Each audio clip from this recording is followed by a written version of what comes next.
You better be stressed. Yeah. Yeah, we have different events are doing that. Yeah.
Okay, good evening, ladies and gentlemen. Sorry we're a few minutes late here today, but let's go ahead and get started. So I'm going to go ahead and call to order this community hearing of the Public Service Commission of the District of Columbia in formal case number 1179 in the matter of the investigation into Washington Gas Light Company's strategically targeted pipe replacement plan. I'm Emil C. Thompson, Chairman of the Public Service Commission. I'm joined by Commissioners Richard Beverly, Commissioners Ted Trabue. For the record, today is June 17th. All right, for the record, today is June 17th, and we are convening this hearing at the Commission Hearing Room in room Suite 800 in the hearing room located at 1325 G Street Northwest. This hearing is being held to discuss the application filed by Washington Gas Light on September 27, 2024 for approval of the District Strategic Accelerated Facility Enhancement Plan, or as commonly referred to, District Safe Plan. District Safe Plan seeks authorization by Washington Gas Light to undertake targeted replacement of certain vintage materials on its system and to recover the costs associated with the plan through previously approved surcharge mechanism for WGL's Accelerated Pipe Program. WGL proposes one overarching program comprised of projects selected based on the system risk-reduced dollar spent, with replacement activity reporting focused on 6 subcategories of identified assets for distribution main and distribution services. WGL indicates that through its District Safe Plan, the company intends to replace 12 miles of main and replace or remediate an estimated 2,612 standalone services, 966 service replacements with main, and 554 service transfers in its distribution system over the 3 years of the plan at a total estimated cost of $215 million.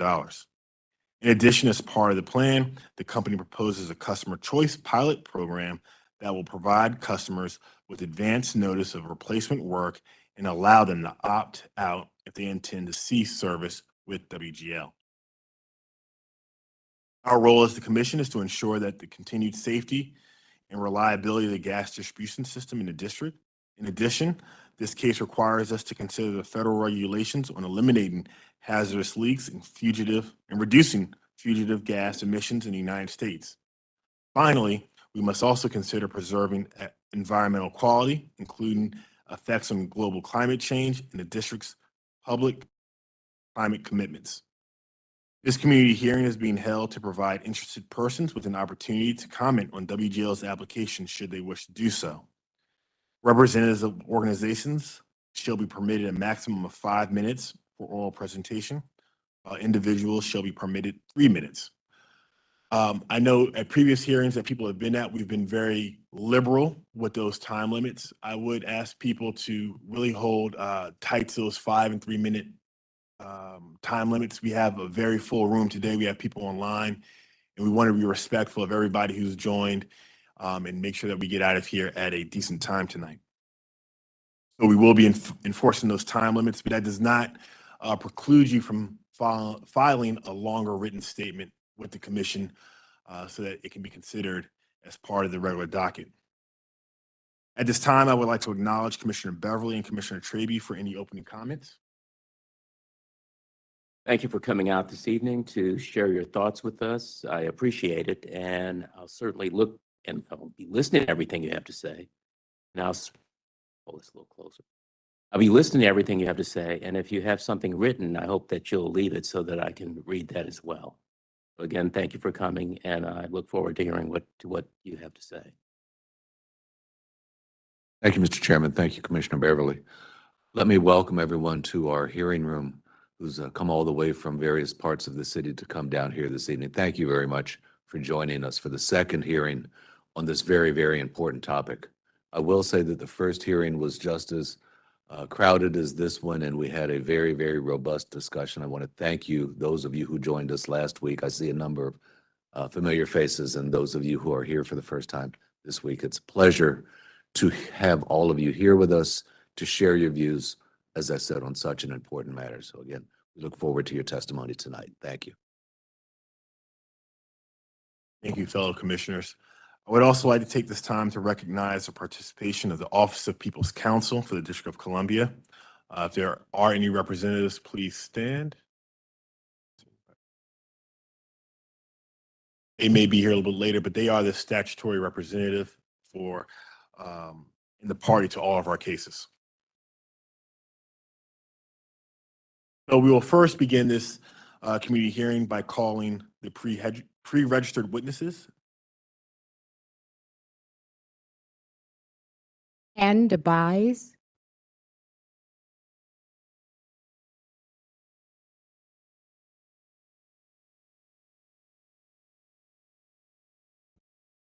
Good evening, Chair Thompson, Commissioner Trabue, and Commissioner Beverly. Thank you for this opportunity to testify.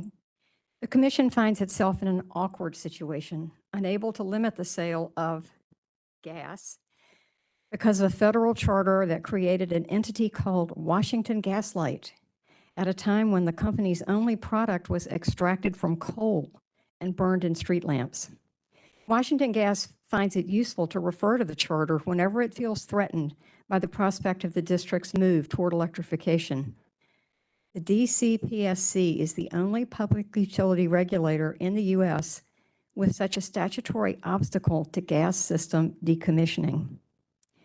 And because Washington Gas is an investor-owned utility, the Commission must always weigh the financial health of the company against the public interest. But this regulatory attention to WGL's corporate bottom line reinforces an inherent conflict because investor-owned utilities are functionally incentivized not to repair infrastructure, but to replace it, since they earn a rate of return on capital investments. The company's overriding motive is profit, not safety. In fact, accelerated replacement earnings start with the surcharge's approval before the investment has been proven worthwhile. That is, before we know whether the pipes being replaced will be future stranded assets under policy-driven electrification. Moreover, the Commission did not require WGL to submit a district-safe projects list in advance, which is like giving the gas utility a blank check. In attempting to resolve all of these factors, the Commission runs smack dab into the district's climate laws. And now Washington Gas is using the court to try to overthrow local regulations and codes that stand in its way. I resent that my ratepayer fees support any part of this effort to undermine the district's net zero commitments. There is no question that it's necessary to address the most hazardous methane leaks in Washington Gas's distribution system. Washington Gas is not keeping pace with them, but the overwhelming amount of climate-harming carbon pollution from gas is actually produced by methane combustion. We need to get off gas. In proposing the district safe plan, Washington Gas has not taken any meaningful step toward reducing total carbon emissions, for example, by initiating a networked geothermal pilot. Trump and his administration are attacking renewable energy on every front, so local government, including this commission, must increase its support for the clean energy transition. The commission has extended the second phase of PROJECTpipes multiple times while waiting for Washington Gas to produce an application that the PSC can approve as the third phase of the program. Even so, the Commission should reject this district-safe application as inadequate to meet the needs of the moment. Thank you.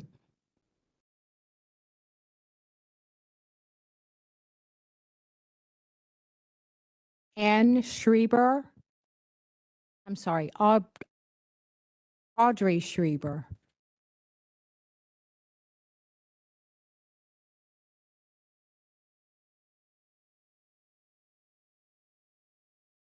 Jean Tapas.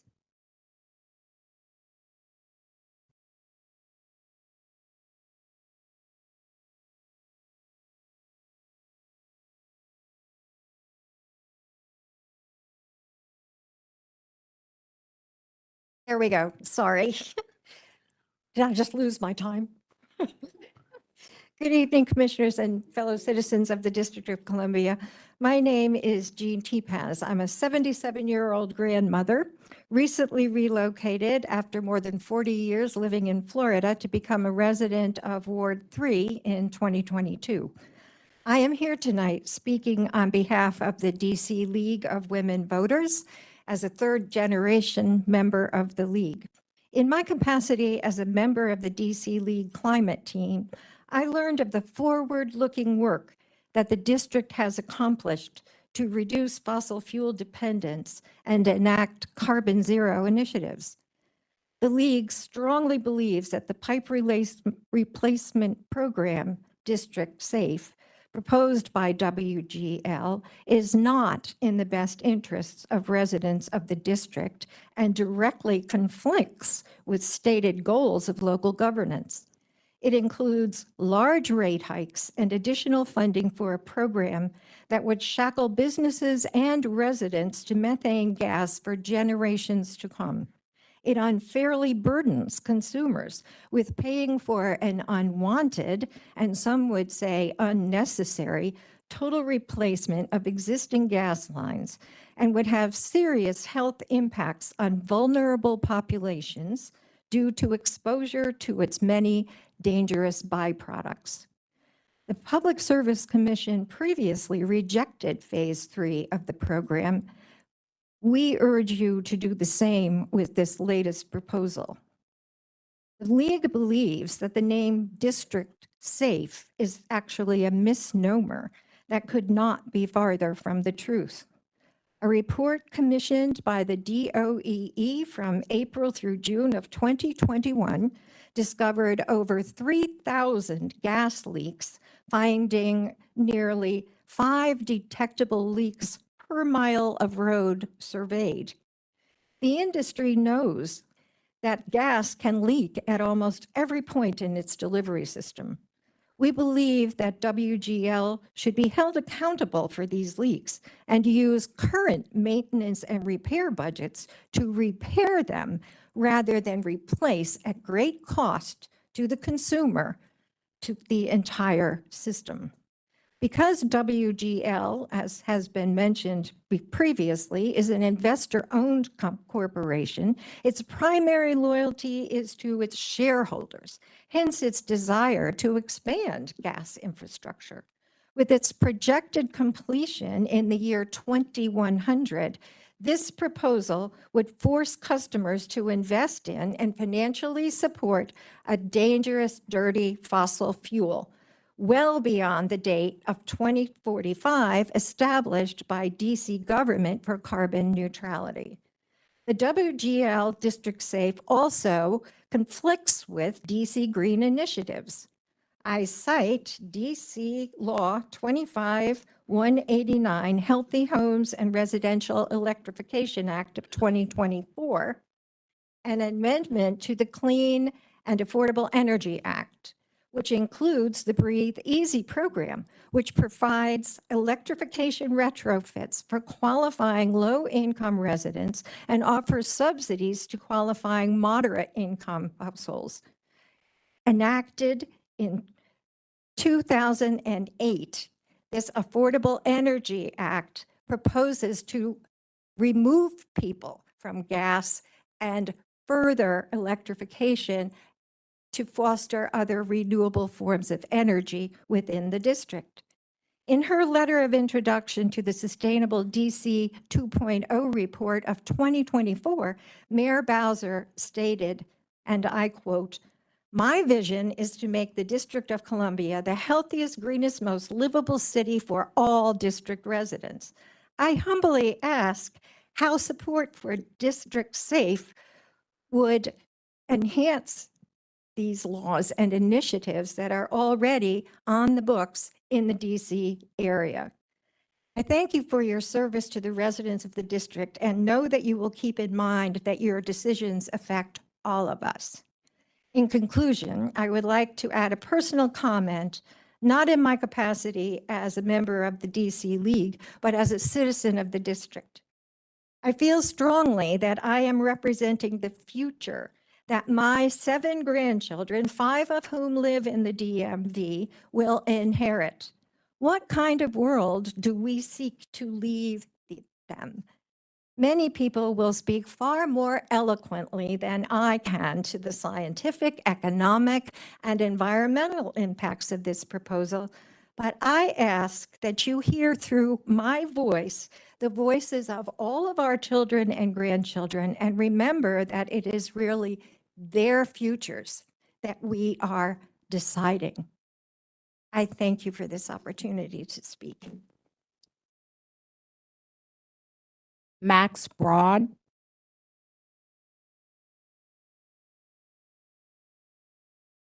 Mr. Broad, before you begin, I just want to remind everybody of the time limits. I want to be respectful. I don't want to have to interrupt people. So if we can please make sure we adhere to the time limits.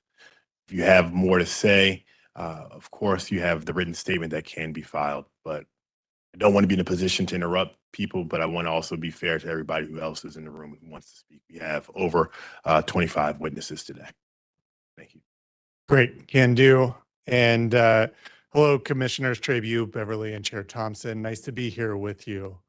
My name is Max Broad. I'm a Ward 1 resident, and I'm here to express my strong support for the District SAFE program, that's Strategic Accelerated Facilities Enhancement. This is an investment in the district in many ways. It's strategic. This plan strategically places the air pollutants in our homes and our kitchens that drive respiratory damage. It's accelerated. The fossil fuel gas accelerates the climate crisis, increasing our exposure to extreme heat, wildfires, flooding, and other biblically proportioned climate catastrophes. Facilities. It is a long-term commitment to the facilities that have already led to multiple explosions in our community. Enhancement. It is an enhancement of our already rising utility bills that make the city less and less affordable for the most vulnerable residents. From natural disasters to unnatural disasters, to our health to livability, we clearly have a shortage of the assaults on our well-being, communities, and livelihood.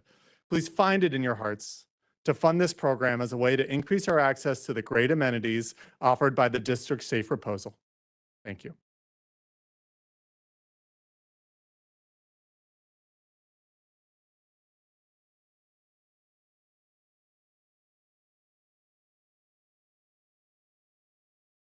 My name is Maria Hilfiger, and I live in Columbia Heights in Ward 1. DC has been my home for 42 years. My accent comes from Finland. I remember how in 2002, many of us celebrated the arrival of the new metro buses that ran on natural gas. At the time, it was seen as a step forward for the environment, and we liked the word natural in the name. Now, 23 years later, we know better. Natural gas is natural in the sense that it is not a refined product like gasoline or heating oil, but it does not mean that it's safe in the atmosphere. It's a fossil fuel and belongs underground like coal and oil. It's 90% methane, a powerful greenhouse gas and harmful to human health. Of course, today we are still dependent on natural gas. Heating and cooking come to mind. For instance, in our 4-unit co-op, we are still to come to terms with how we can electrify and produce our own solar power on the rooftop for the next heating season. It's not a simple process, but it is very necessary. Washington Gas has set the goal of 2045 for the city to be carbon neutral. For example, all the buses that are now fueled by gasoline or natural gas are scheduled to run on electricity produced by solar and wind. We only have 20 years to reach that goal. And also a lot else has to be electrified for us to build a more sustainable city. Washington Gas, of course, continues to push in the opposite direction because its interest is to keep us dependent on the fossil fuel that it provides. It is set to spend billions of dollars to keep replacing its pipes, whether they need it or not, until 2094. And those of us who haven't managed to electrify will be footing the bill.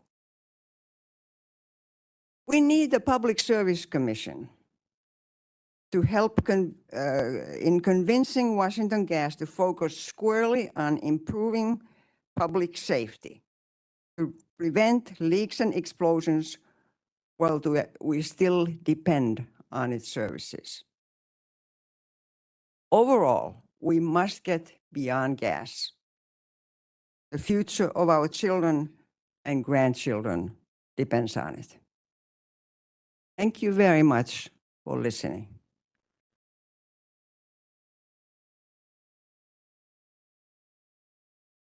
Frank Brock.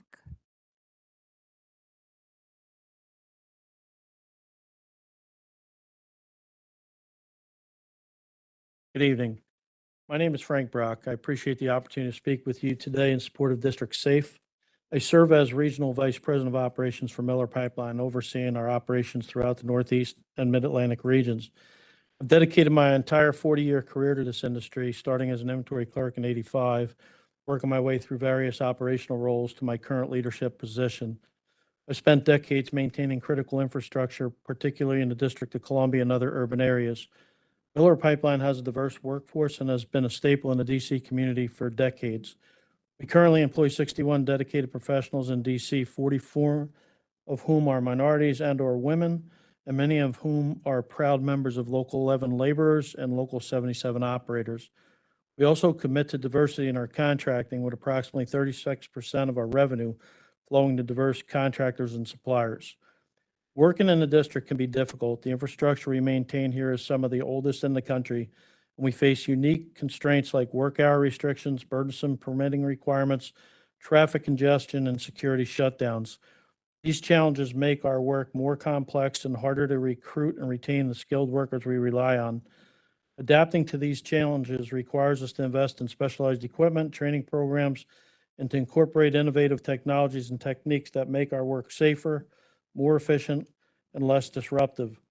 Unfortunately, the district's current approach to short-term authorization creates significant uncertainty that hampers this type of long-term planning, making our work more costly and less efficient. It also directly harms our workforce and the community by threatening good-paying unionized construction jobs and jeopardizing workforce development programs that create career pathways in the district. The district's SAFE program would provide much-needed stability, enable us to conduct long-term planning, protect our workers by making resources available in a more predictable manner. A majority of the district's residents receive natural gas service. Our work directly affects the lives of those residents by protecting them from the dangers of faulty gas infrastructure, minimizing disruptive service outages, and keeping their energy costs low. I urge this commission to consider the importance of maintaining our current gas infrastructure, ensuring it remains safe and reliable, and supporting community partners like Miller Pipeline that do this critical work. Adopting the District SAFE program would allow Miller Pipeline to continue giving this community the services it deserves for years to come. Thank you for your time and consideration. Jim Dougherty.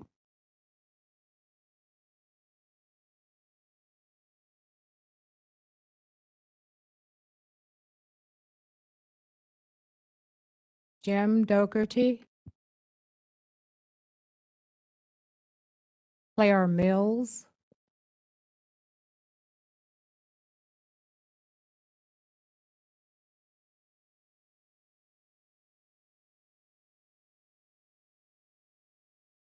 Good evening, Chairman Thompson and Commissioner Trabue and Commissioner Beverly. Thank you for holding this hearing to hear from community members. My name is Claire Mills. Today I'm testifying on behalf of the Chesapeake Climate Action Network as our DC campaigns manager. I'm also a tenant in Ward 1, and I pay a monthly bill to Washington Gas. Commissioners, please stand by your order from a year ago and reject Washington Gas's proposal for the next phase of Project Pipes.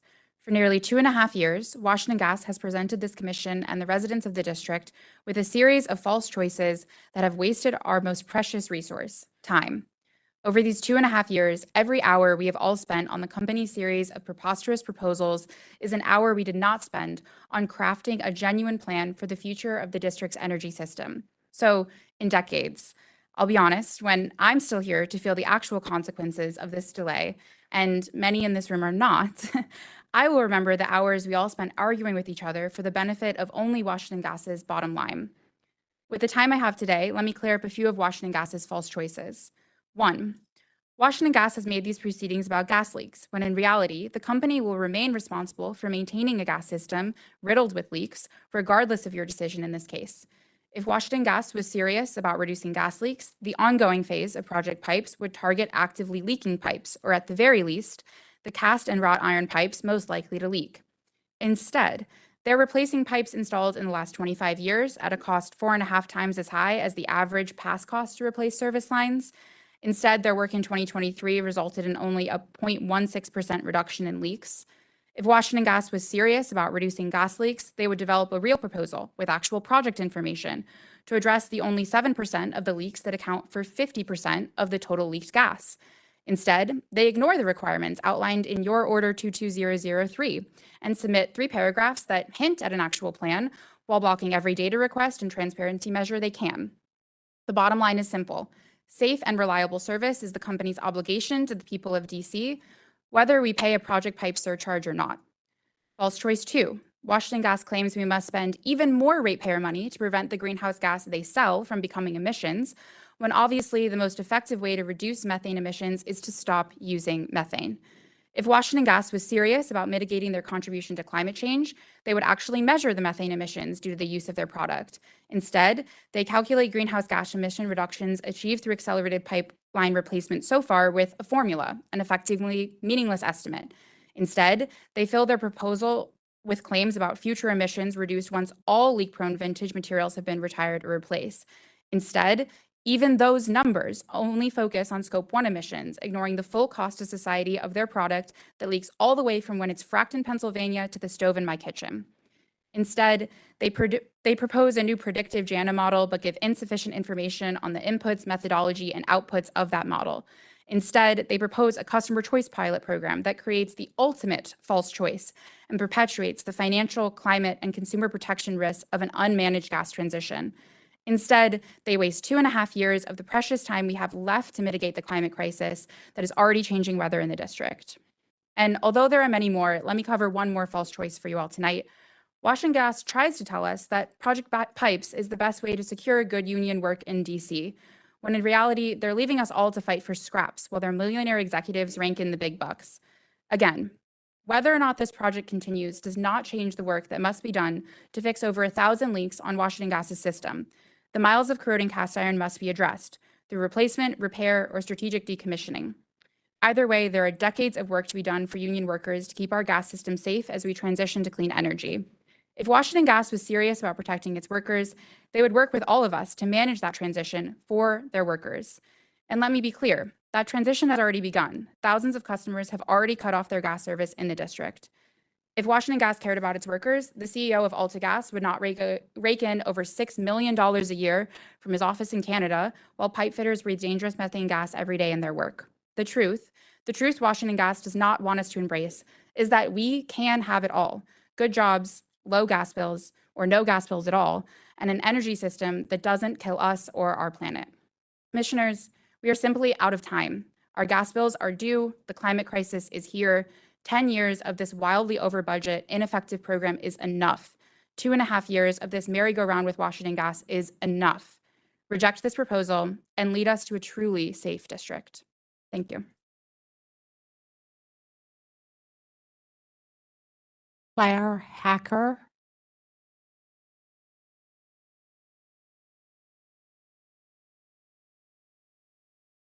Good evening, commissioners and staff. My name is Claire Hacker. I'm a Ward 4 resident. I've lived here for 1.5 years and have lived in the DC region for 6 years. Thank you for this opportunity to provide testimony today as a resident deeply concerned about the future that myself and my loved ones will have to navigate. As many others have chosen to do, I will refer to Washington Gas's plan as district unsafe because methane gas is not safe for our health or the planet, and Washington Gas's attempts to associate their product with safety constitute disingenuous greenwashing. Just as Washington Gas uses clever branding to mislead residents about their toxic product, they are attempting to push through their same old plan in a new disguise. The PSC must reject District Unsafe because it is not better or different than PROJECTpipes 3. District Unsafe is essentially a continuation of PROJECTpipes, and the major flaws that this commission identified last June when you rejected Pipes 3 have not changed. This vague plan is a business-as-usual approach, and it does not address the Commission's direction for a new plan to align with DC's climate goals, balance leak reduction against the risk of stranded assets, and redefine a new normal of electrification and targeted replacement. When you consider Washington Gas's underlying motivations, this failure to produce a restructured and improved plan is unsurprising. Washington Gas is a for-profit corporation. They are beholden to their investors, not to the people of DC. And furthermore, they are owned by a Canadian corporation worth multi-billions that certainly does not care about what happens here in DC. When Washington Gas increases the value of their assets, such as through building new gas pipelines, they increase their rate base and are able to raise customers' rates. All of this means that Washington Gas cannot be trusted to prioritize the safety and well-being of DC residents or anything other than their bottom line. We cannot rely on Washington Gas to protect us. You, as DC's utility regulators with a mission to serve the public interest, must protect us. Recently, I had the opportunity to visit a family friend in North Carolina whose community has been devastated by Hurricane Helene. I counted myself lucky, but I'm bracing myself for this year's inevitable heat waves and other climate disasters that will threaten my family and friends. Climate crisis is not standing by waiting for us to hold hearings, file motions, and squabble about procedural schedules and dockets. District Unsafe would lock DC into decades of reliance on methane while not even prioritizing the worst leaks, a recipe for climate chaos, not to mention myriad health impacts and explosions. No matter what Washington Gas decides to call it, this commission must firmly reject any wasteful, ineffective pipeline replacement program that the utility puts forward. The commission must uphold DC's climate goals and reject District Unsafe. Thank you again for your time and consideration. Rachel Samuels. Rachel Samuels. Thank you.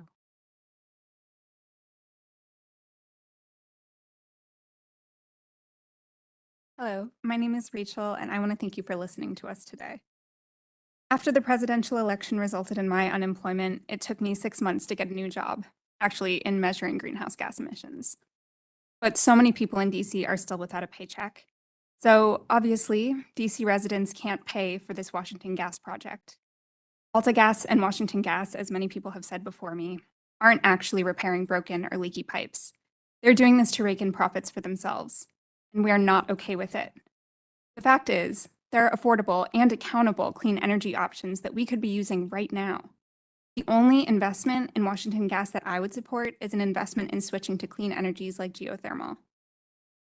Some people have said that transitioning to clean energy is too slow, too expensive, too unreliable, and I want to address these myths. The thing that's slowing this transition down is continued investments in fossil fuels. It makes no sense to say that clean energy is expensive, but you're in favor of these rate increases for dirty energy. Those who think that clean energy is prohibitively expensive are operating with old data. The cost of clean energy has come down dramatically in recent years, and prices will continue to drop as we invest more into sustainable energy options. Anyone who says that gas is more reliable than clean energy is misguided at best and duplicitous at worst.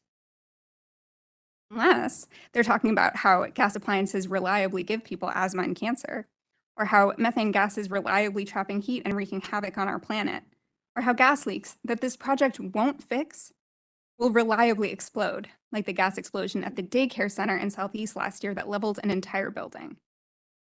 When I talk about how terrifyingly selfish this gas company is, I want to clarify that I am not talking about the workers. They deserve good-paying jobs that aren't poisoning us or destroying our climate. I'm talking about the people at the top who are making the decisions. They are stealing from DC residents to give themselves enormous salaries.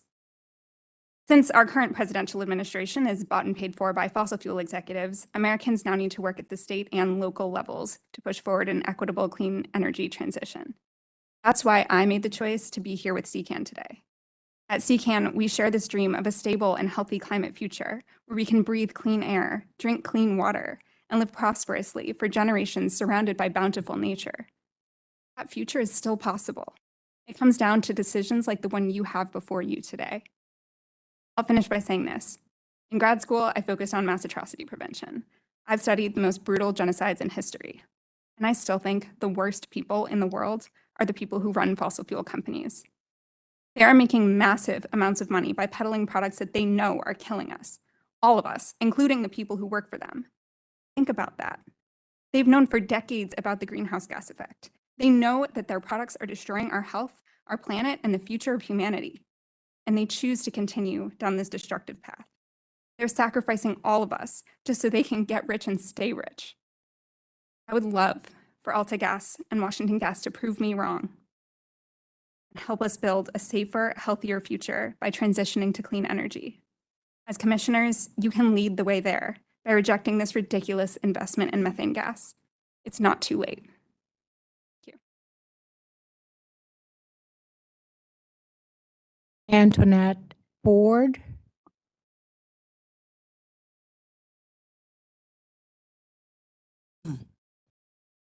Happy belated Father's Day to all of you.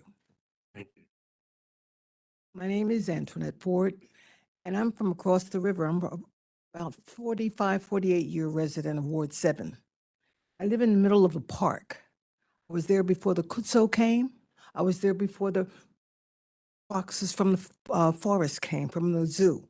I was there a long time. And you know what? I've seen the lines fall down from the electric company, Pepco. I've seen my internet go out. I've seen a lot of things go out, but I have never seen anything but being able to keep warm because I've never had a problem with the gas company, Washington Gas. I've been over there for about 45, 47 years. And I want to speak in strong support of the gas company, not because of anything that I haven't heard today, because I've learned something, but because there are people that have been there as long or longer than me. At 83 years of age, I'm glad that I can still think and remember when it was not that easy, when it was not easy to be there. I am here because every day someone on a fixed income is trying to cook a meal or heat a house or stay warm. You know why they can do it? Because those old 150-year-old pipes get to their house and they stay there. And I want to say thank you to the people I've never had to see, the people that work for the gas company, people that have been there anyway when I wasn't there, or when I didn't know they were there. And it's good to know that there are those people that they're not going to lose their jobs, I hope.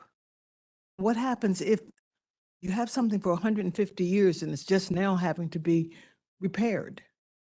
Seems that it was pretty good. Would you not say that? I think it was pretty good. And if it has to be repaired now, repair it. And if it's making a profit, it's like everything else in this country, in this world, but not this world necessarily, but in this country, we do make a profit, or we try.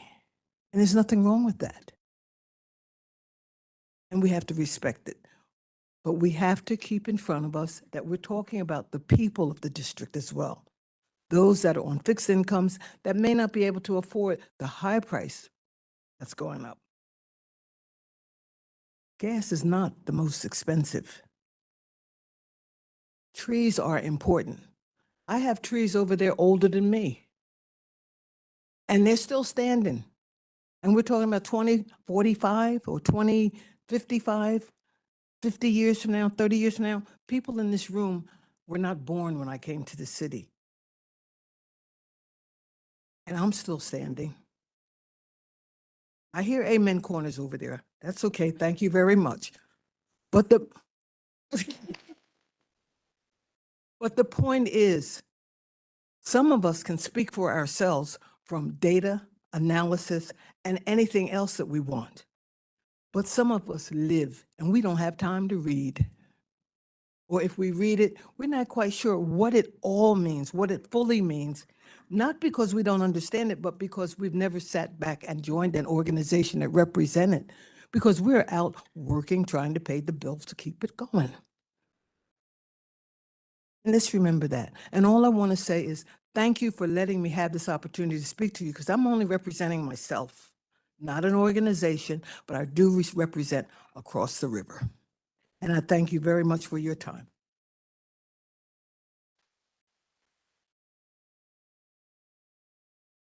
Joshua Bolsford.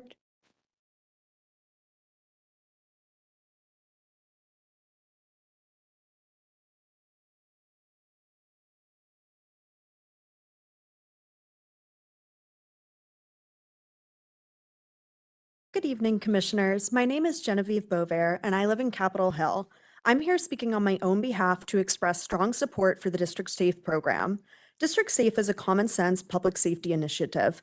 It replaces aging pipes with modern materials to reduce methane emissions and prevent dangerous leaks or explosions. It's the kind of infrastructure investment we should all support, regardless of political leaning. But instead, we're here because a small group of radical, self-proclaimed environmentalists are trying to shut it down. Let's be honest about what's really going on.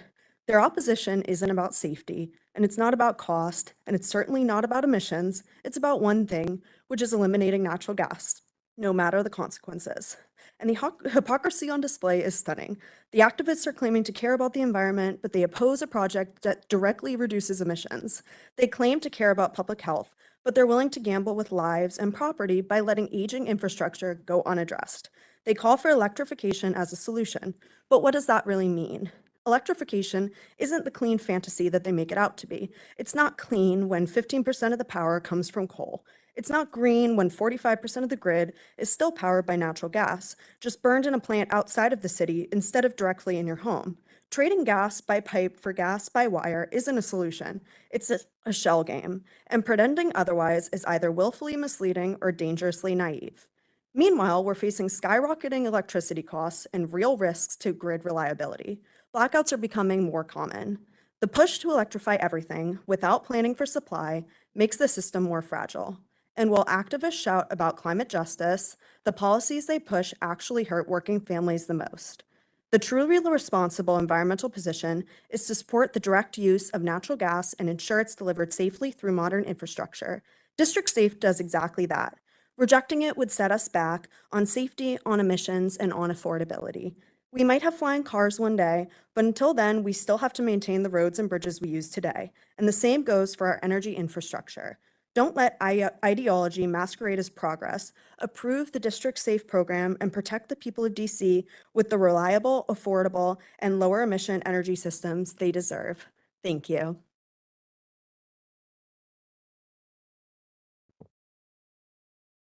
Ann Kaufman.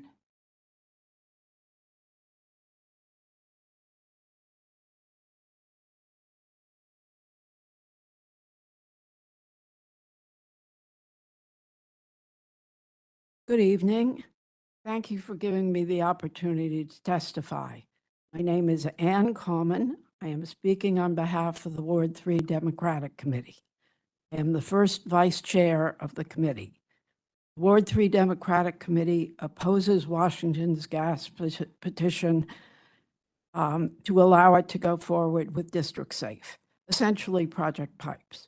The Ward 3 Democratic Committee has passed resolutions opposing both Project Pipes 3 and District Safe.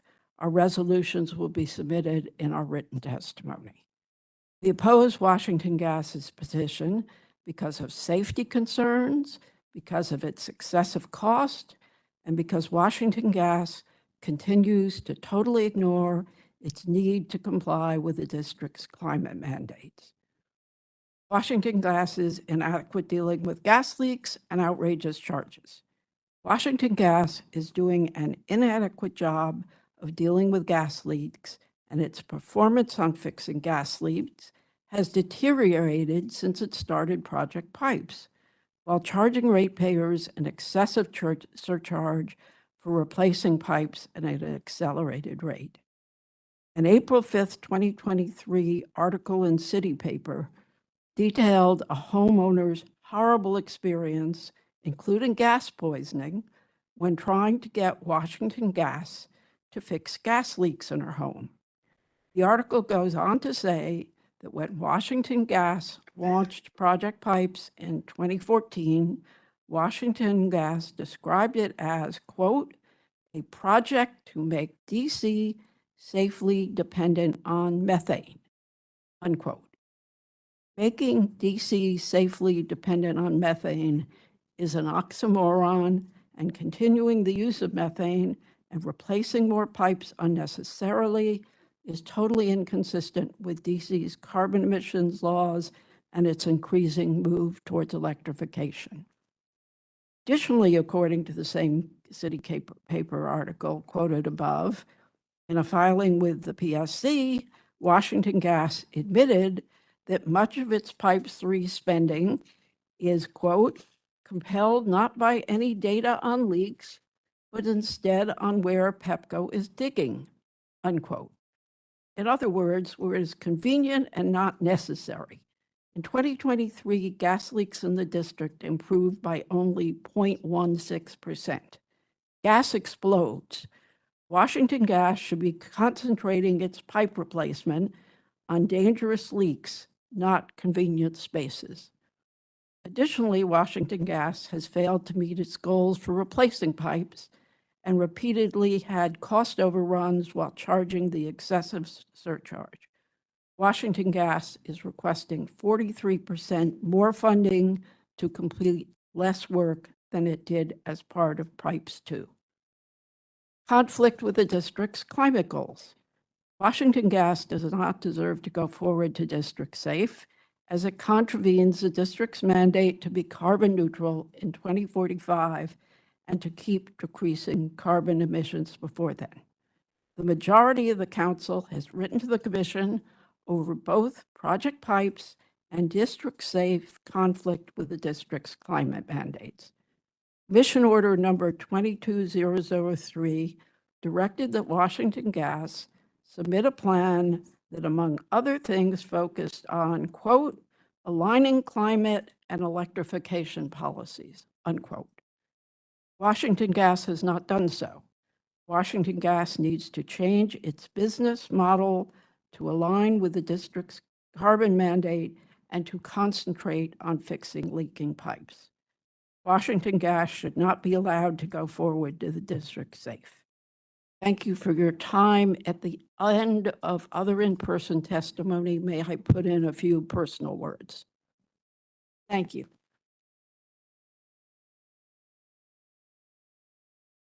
Martin White. Martin White.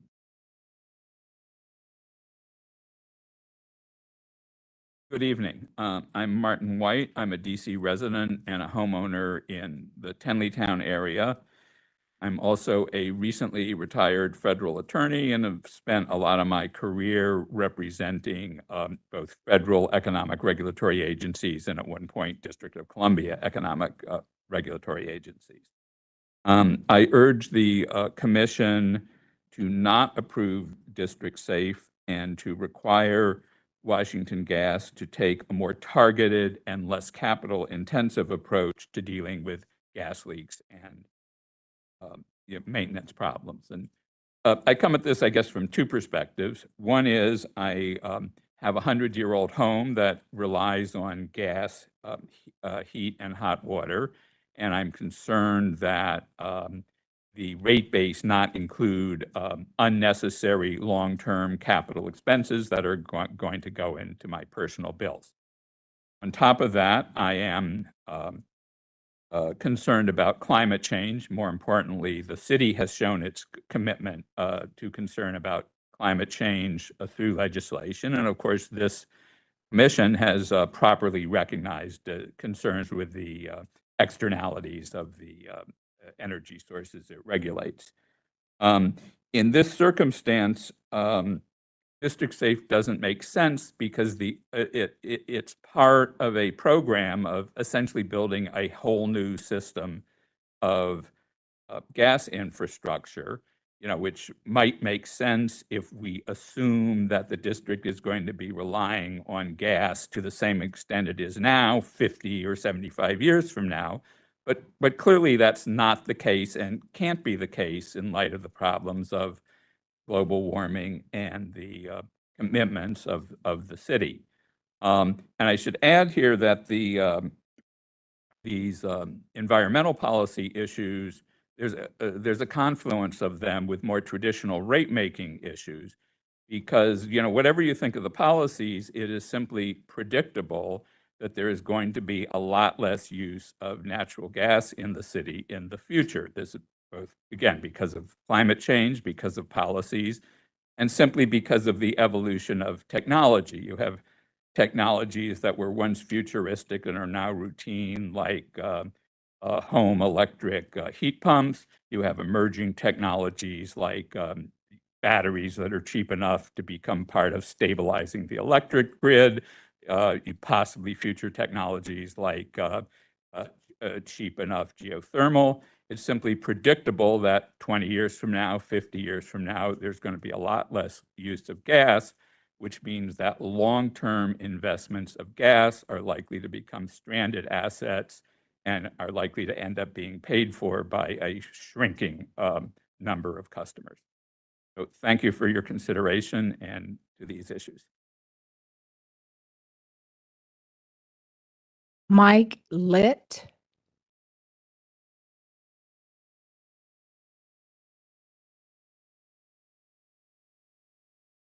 Hi, Commissioners. My name is Mike Litt. I'm the Consumer Campaign Director for the Public Interest Research Group, or PIRG. We're a nonprofit consumer group. I have two overarching points. First is that Washington Gas is defaulting still to costly wholesale replacement of pipe, and it has not provided enough information to fully evaluate how it's handling risk. So to the first point, there are still many district residents who rely on gas, and so that does mean that some aging pipes will need to be replaced during the transition to safer, cleaner energy. But given that more cost-effective alternatives exist, full replacement should not and cannot be the only strategy. However, in its application, Washington Gas continues to claim, without adequate analysis of alternatives, that full pipe replacement is the only way to address risks from old pipes. Last year, this commission ordered Washington Gas to submit a new short-term plan that redefines a, quote, new normal of electrification and targeted replacement, as opposed to the complete replacement of over 400 miles of aging high-risk pipelines. Instead, the company's new proposal is largely a continuation of the old normal. Washington Gas still projects replacing 477 miles of mains and 24,526 service lines by 2045 and beyond. In its rebuttal, Washington Gas has failed to sufficiently explain why its three-year plan doesn't reflect how electrification could change future infrastructure needs. It also dismisses with little evidence alternatives to full pipe replacement, such as advanced repair and pipe lining technologies that could mitigate risk at lower cost while we transition to cleaner energy. On to the second point about insufficient information, the company has not submitted specific project proposals. It's only stated that it will identify annual project lists over the next 3 years. And so without a shift in its approach, these projects are unlikely to reflect the most cost-effective ways to mitigate risk. That includes the risk of saddling Washingtonians with unnecessary costs for new pipes that will drive up our gas bills and may soon be obsolete as more buildings electrify to meet the district's climate laws. Washington Gas also has not provided the detailed analysis of the need to replace the identified high-risk pipes required by this commission last year.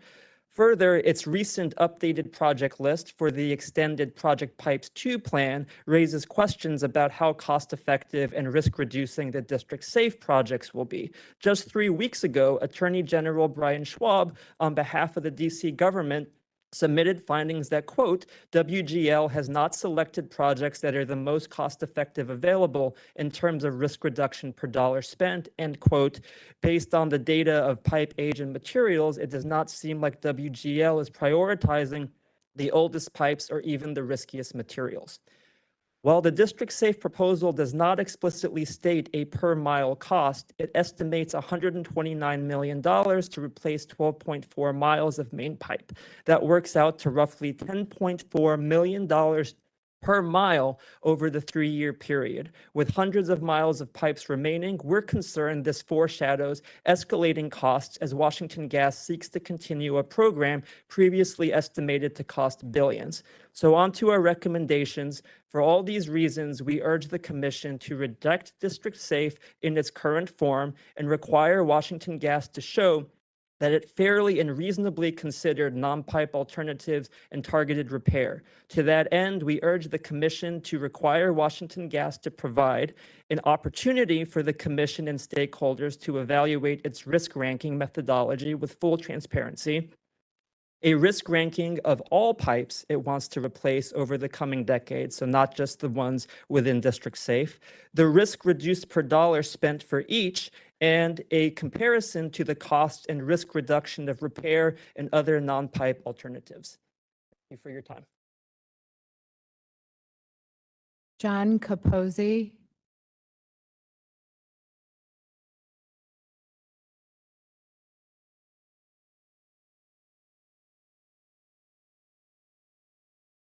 Good afternoon, Chairman Thompson and members of the commission. It's an honor to come before you again today and talk about the Pipes project. As you know, I'm a resident of Hillcrest in Ward 7 and have lived there in the city for actually over 4 decades, advocating on behalf of the community. And not only do I come before you as a longtime resident, but as a stockholder in Washington, now Alta Gas. And following the trajectory of the company for many years, it was once a community-rooted public institution, but the utility has increasingly become detached from local accountability, especially since its acquisition by the Canadian Alta Gas. So in terms of the pipe project, I guess I want to point out a couple things. It's already cost the city over $500 million. Despite these substantial investments, there's no clear demonstration of the benefits of the project to justify that cost. And ratepayers should not be expected to continue footing the bill for an aging fossil fuel infrastructure that doesn't align with the district's long-term climate and equity goals. And in terms of environmental justice and equity, I live in Ward 7. Black and brown communities are mostly affected by these types of projects disproportionately and most likely to face the economic hardships and pollution burdens that come along with them. It is really unjust to require these communities like where I live in Ward 7 to subsidize a project that will leave them further behind in the clean energy transition. And let's face it, better alternatives exist. The district should really be investing in building renewable energy systems, electrification, weatherization for low-income residents. I think these things not only would reduce emissions, but also create healthier homes and more stable energy bills and create jobs for the district. Just like Alta Gas has refused to do those projects, it was fined by the Attorney General, and the city paid $1 million in fines because they refused to build this solar that they had actually promised to the commission during the merger. And then finally, public relations or public service. Amid the broken promises, the company has attempted to maintain its public image through high-profile local hires. As I mentioned in previous testimony, February of 2021, Washington Gas hired Brandon Todd, the former ward council member, as Director of External Affairs. His annual salary is about $180,000 a year. Total compensation now exceeding over $720,000 since his hire. While such positions may have value, the timing and political nature of the hire really suggests that it was more about optics than outcome. So we must ask, if Washington Gas can afford these public relations salaries and record executive pay, why can't it afford to meet its community obligations? Thank you very much. Alex Underwood.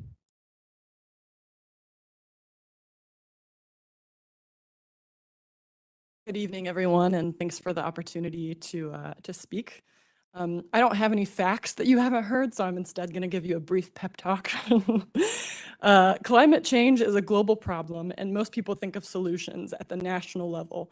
The United States is responsible for 24% of historical CO2 emissions, even though we represent less than 5% of the global population.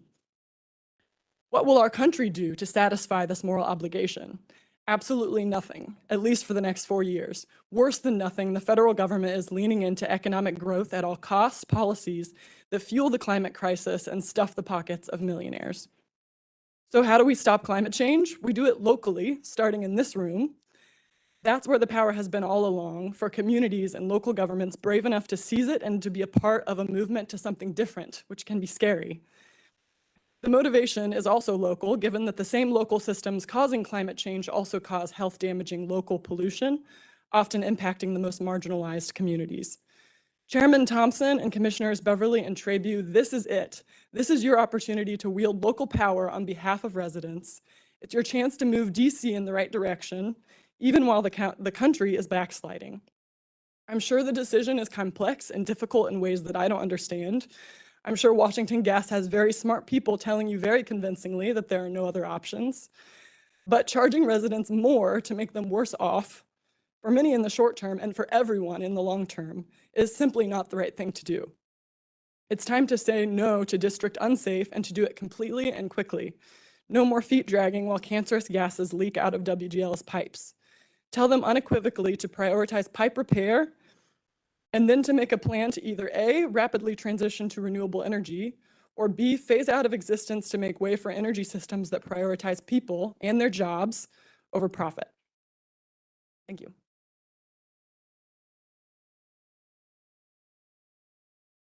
Anthony Enhorn.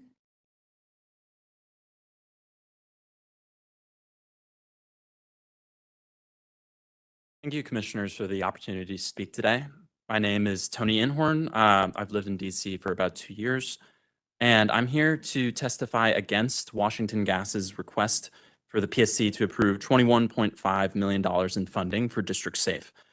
I believe that this would be a misuse of ratepayer funds given Washington Gas's track record for pipeline replacement and will lock the city into infrastructure that will be stranded in the future.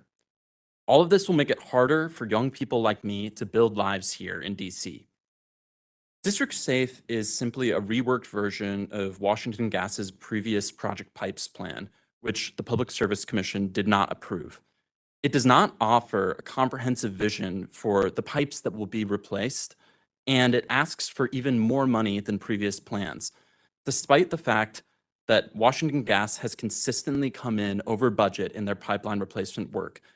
For example, coming in $17 million over budget in 2023. Furthermore, Washington Gas has failed to reduce gas leaks. After 10 years of PROJECTpipes plans, 81% of main leaks and 94% of service leaks were classified as hazardous. Additionally, Washington Gas has stated that for the top 5% of pipes that are the most leak prone, observed leaks were 1,200% higher than the remaining 95% of pipes. This shows that Washington Gas has not made progress on addressing the most dangerous pipes, and that a targeted and cost-effective approach from the utility would be much more fruitful in addressing safety issues that come from the pipes for the residents of the district. Lastly, this plan does not align with DC's climate commitments to be carbon neutral by 2045. The Public Service Commission ordered Washington Gas in June 2024 to produce a new plan aligning with DC's climate goals. However, at the current pace of pipeline activity, Washington Gas won't complete their pipeline replacement until around 2094, far past the 2045 deadline. I love living in DC, and I want to be continued to be able to do so for years to come. However, utility costs are a major burden for me, on top of other cost of living challenges that come from living here. I understand that DC relies on methane pipe infrastructure and that the transition to clean energy will take time. However, and additionally, that dangerous leaks need to be fixed in the meantime. However, as a ratepayer, I do not want to see my dollars put towards continuing this infrastructure that will prevent a clean energy transition and that will not sufficiently address safety issues that have not been addressed by Washington Gas. I asked the Public Service Commission to work with Washington Gas and other stakeholders to come up with a plan that will address the most dangerous leaks and truly transition the city towards a better energy future. Thank you. Bon Thomas.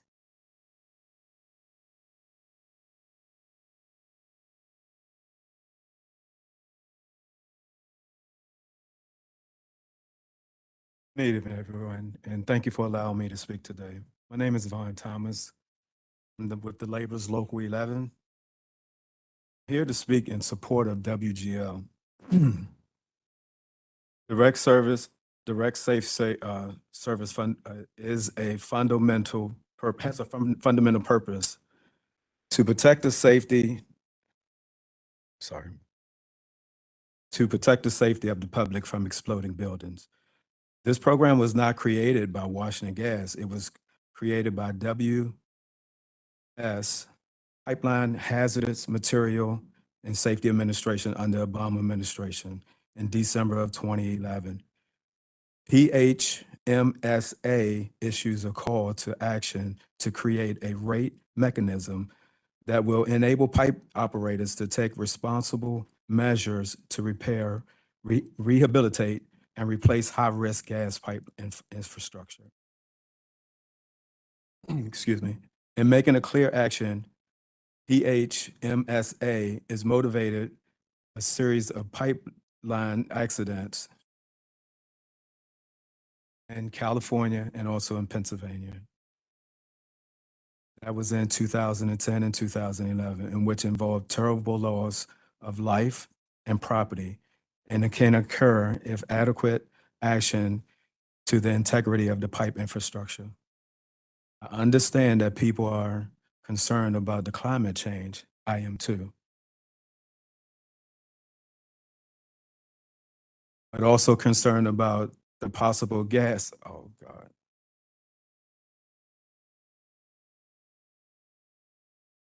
We're also concerned about the possible gas leaks. So Washington Gas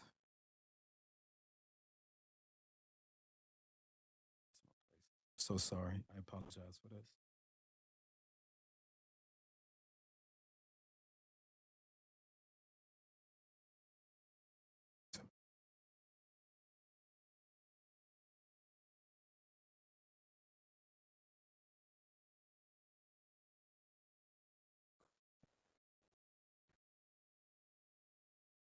I apologize. I'm back on track. And it makes sense to say we should take action to prevent gas explosion because concern about climate change. Only simple solution, nothing to do with others. The truth is that we have to be concerned about both. That's the climate change, because we all are concerned about the climate change. District takes responsible actions to prevent gas explosions. How do I know? Because it is called for by the PHMSA.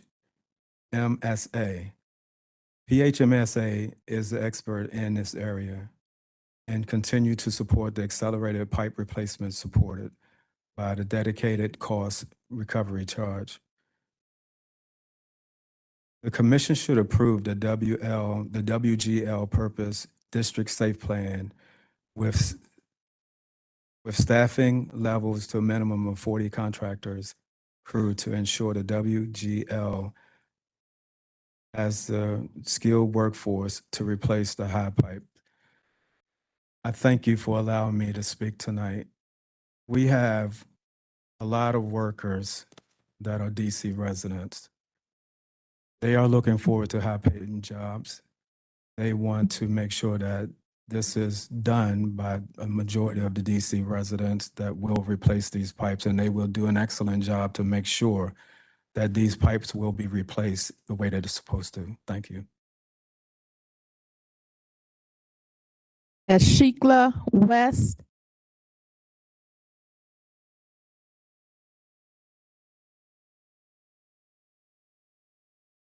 Good evening. My name is Ashalika West. I just want to say thanks for the smiles when I came into this building tonight. I'm here and I'm going to represent WGL, Washington Gas, and local plumbers, Local 5. I'm a plumber and a gas fitter standing right before you, okay? And I heard a lot of people come up here and say they have children, they have grandchildren, and if you don't have children, you have a mother, a father, or a grandparent You don't want to go into a hospital or your mother's nursing home and they tell you, you got to take your mom because we don't have any energy, any lights in the building. It's called a power outage. Okay? That's number one. Number two is, I've never seen a wildfire in Washington, D.C. And I've lived in every ward in D.C. 1, 2, 3, 4, 5. The only ward I haven't lived in is Ward 9. And if you're a D.C. resident, you know what that means. Okay? This is my neighbor right here. All right? We cannot afford, listen to me, please. I'm out there. We were out there in Corona time. We're essential workers.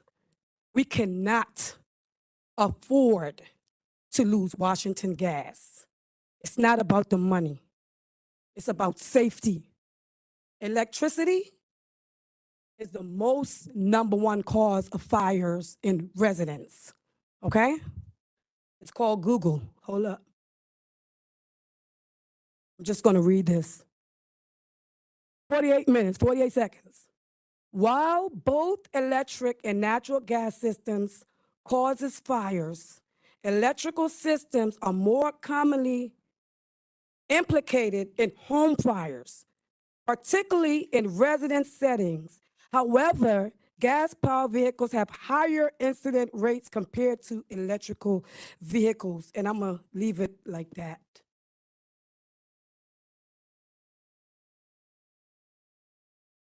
Shai Rudel Tablosa.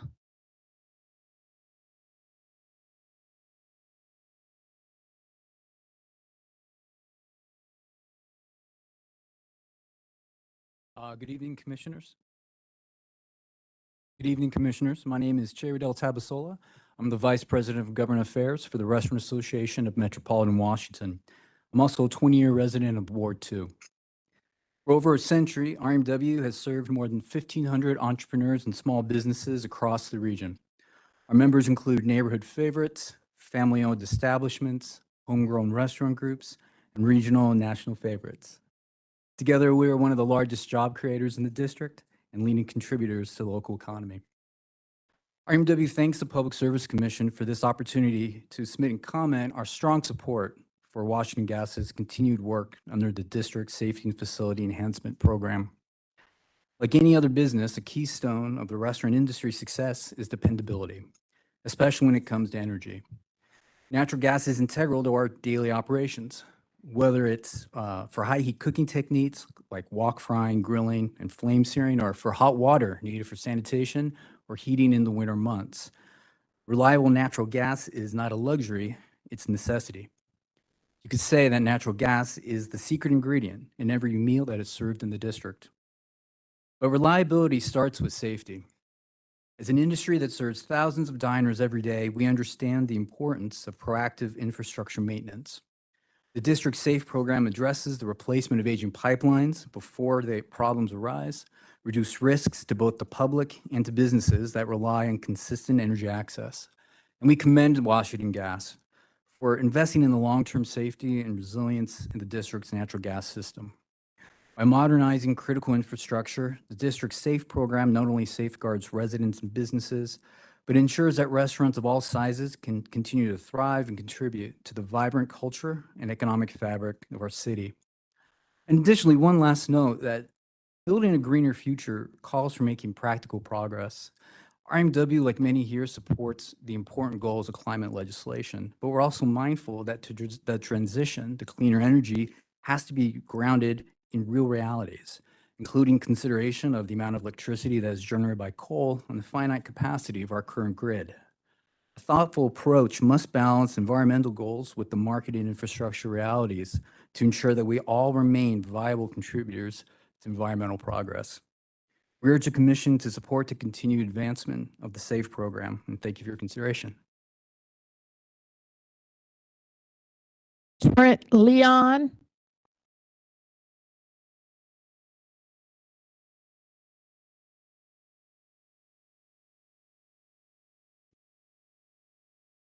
Chair Thompson and commission members. My name is Trent Leon Learman from Laborers Local 11. I want to speak in support of WGL's District Safe Plan. For laborers members, many of whom are longtime district residents, the pool of quality job opportunities in Washington, D.C. is limited.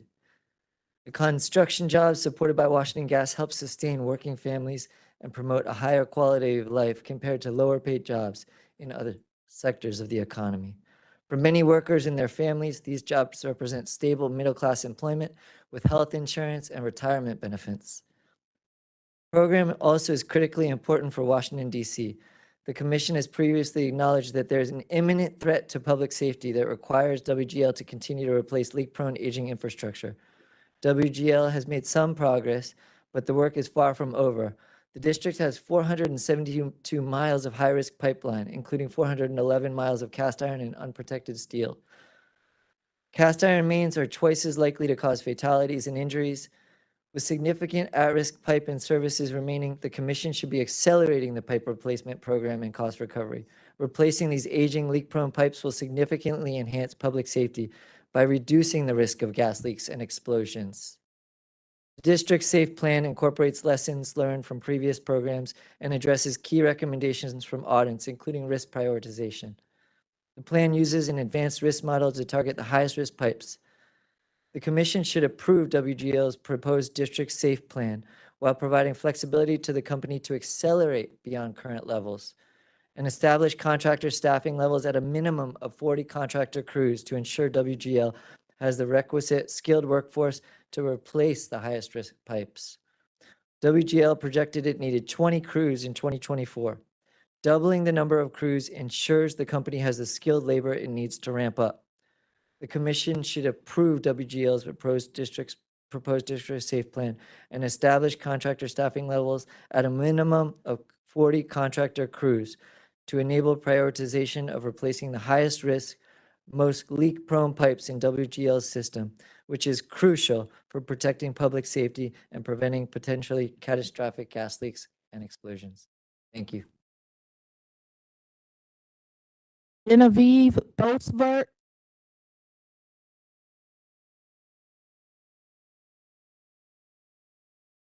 Kate Sugarman.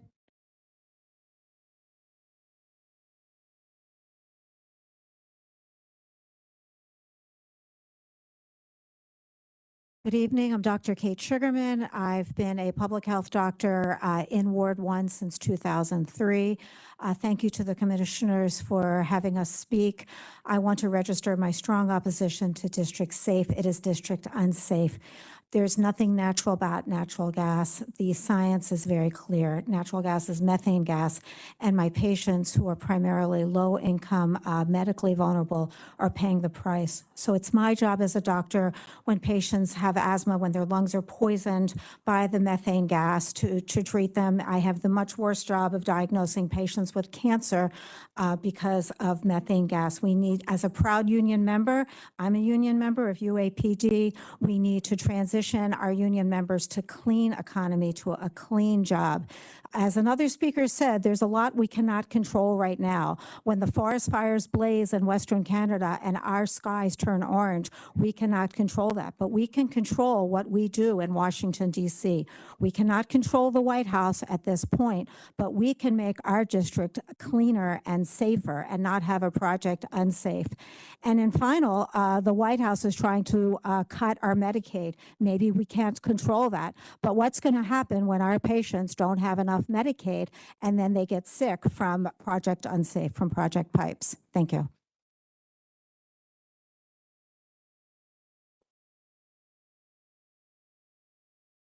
That concludes the in-person witnesses as well as the walk-ins. At this time, we will identify people who have joined us virtually. And so if there's anyone joining the community hearing via WebEx and wishes to speak, please click on the raise hand icon so that you can be unmuted when you are called upon. Those calling into the community hearing who wish to speak, please press *3 to raise your hand. Again, please identify yourself and any organization that you represent before beginning your testimony. If you join the WebEx via computer, the commission secretary will call your name and unmute your microphone when it is your turn to speak. If you join the WebEx via telephone, the Commission Secretary will call the first 6 digits of your telephone number, including your area code, and unmute your microphone when it's your turn to speak.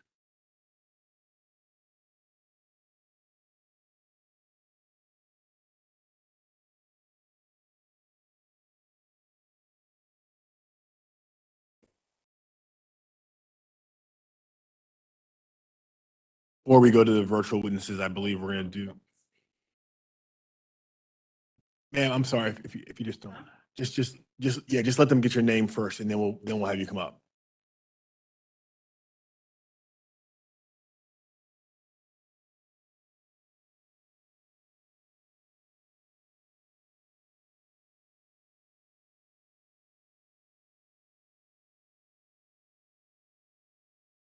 It's 54 years. Look at me. I'm 70-something years old. And I wasn't poisoned. I'm in good health. I wish I had my doctor here.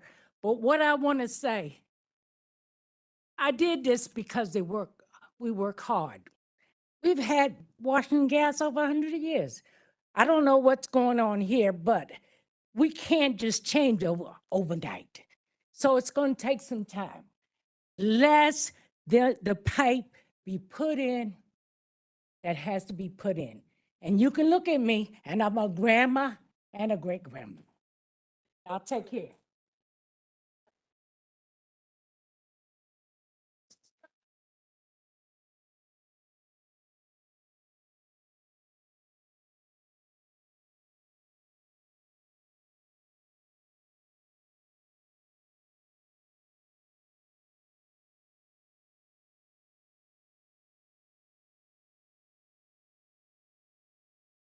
DCPSC.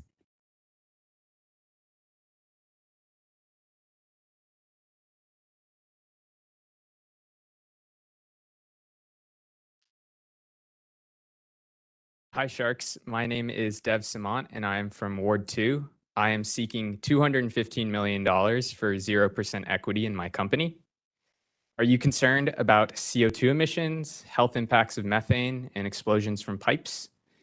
Well, I can't speak to any of those, but I can tell you with this money, I can replace some amount of pipes in DC.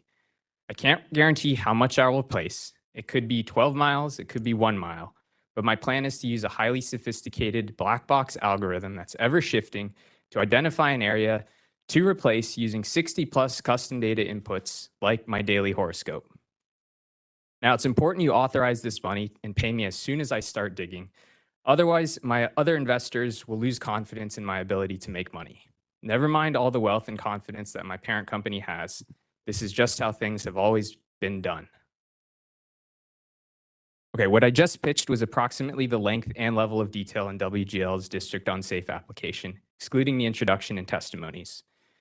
Would you invest in this ridiculous project if it was your own money instead of ours? I echo Commissioner Beverly's dissent on how unreasonable the application is, and I still have the floor for 2 more minutes, so I'll make 2 more points. The first is WGL is not effectively implementing the pipeline replacement. Total miles of pipeline replaced has gone down pre and post project pipes, and this is with a decade of data as evidence. The accelerated program is not actually accelerating anything. At the current rate of replacement, it would take us into the next century to replace everything. Compare this to Atlanta Gaslight that was able to replace 80 miles per year without accelerated replacement, and they started back in 1980. WGL has been around for centuries, and what they're trying to do here in DC is too little, too late. I say enough is enough, end this long-running pilot, and switch to something else like using new technology to install plastic liners and existing pipelines as DOE has recommended is cheaper and less disruptive. Or you could suggest operational changes like upskilling and mobilizing repair crews like Pacific Gas and Electric did. You're all better suited to think of these alternatives, but there are alternatives. I'm a union steward, and I know we can work together to find something that works for everyone in this room today, but there are other options. The second and final point I'll make is that authorizing cost recovery of this plan immediately via surcharge to ratepayers needs to be revisited. WGL's argument that recovery under normal rate cases takes too long is more related to their own conduct. The cases take a while because massive rate increases require investigation. Just listen to the hearings that were held last month here, increasing rates like 30%. Also, WGL has shown that it takes 6 months or longer to respond to requests for data from OPC. Accelerated replacement recovery skirts this critical review process, allowing recovery as soon as shovels hit the ground. And on top of that, there's no performance-based metrics to ensure that the management of the program is done well. If after all this you still believe in accelerated pipeline replacement, please add some performance metrics like miles replaced, emissions actually reduced. You can add caps to recovery like in Massachusetts, or add penalties and incentives like New York is considering. On the emissions, I get it's a little dicey, but Washington Gas has said they cannot actually measure the actual emissions from leaks. So maybe force some sort of establishment of a robust baseline and monitoring system before trying to do more, as that's such a critical part of this proposal, as all the sides have already agreed on. There's so much more to say, but thank you, commissioners, for this time and opportunity. Your decision will really have ramifications on our lives and our livelihoods for decades. Which side are you on?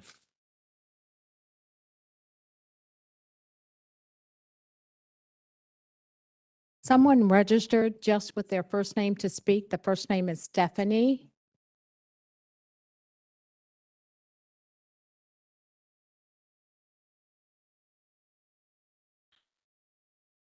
Good evening, and thank you so much for the opportunity to speak. My name is Stephanie Salazar. I'm just an ordinary citizen, and I apologize in advance that I will sound too much like a mother tonight.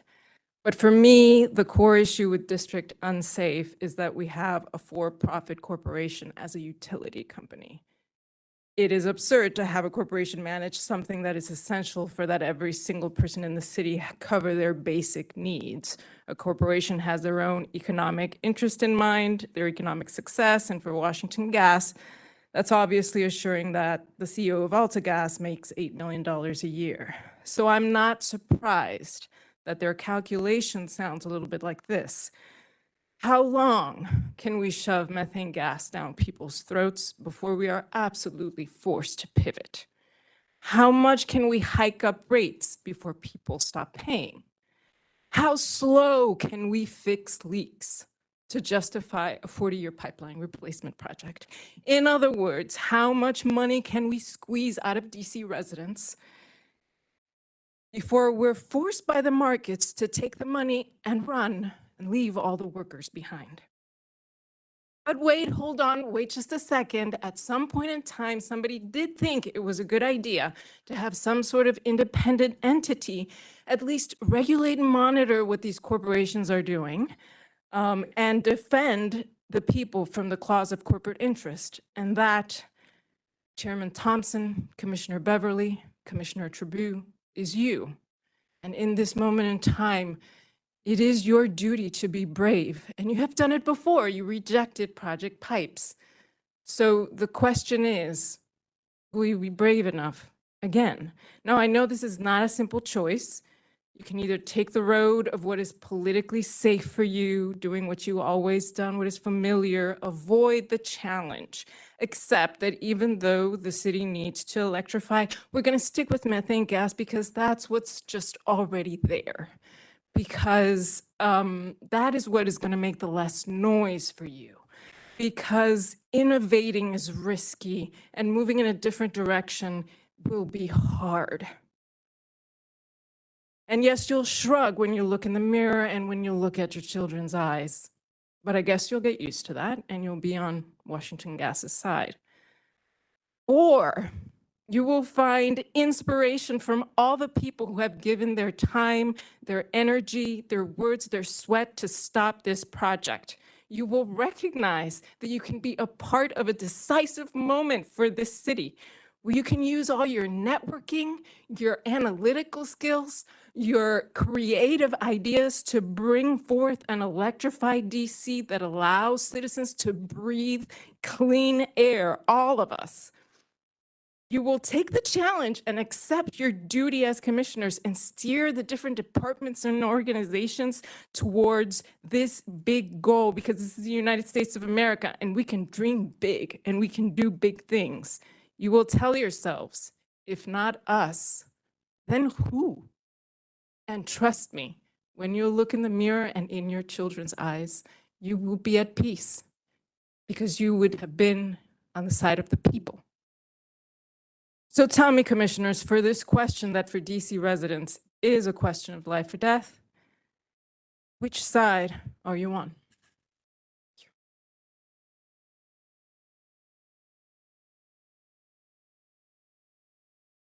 Another individual who registered downstairs with the first name of Charles.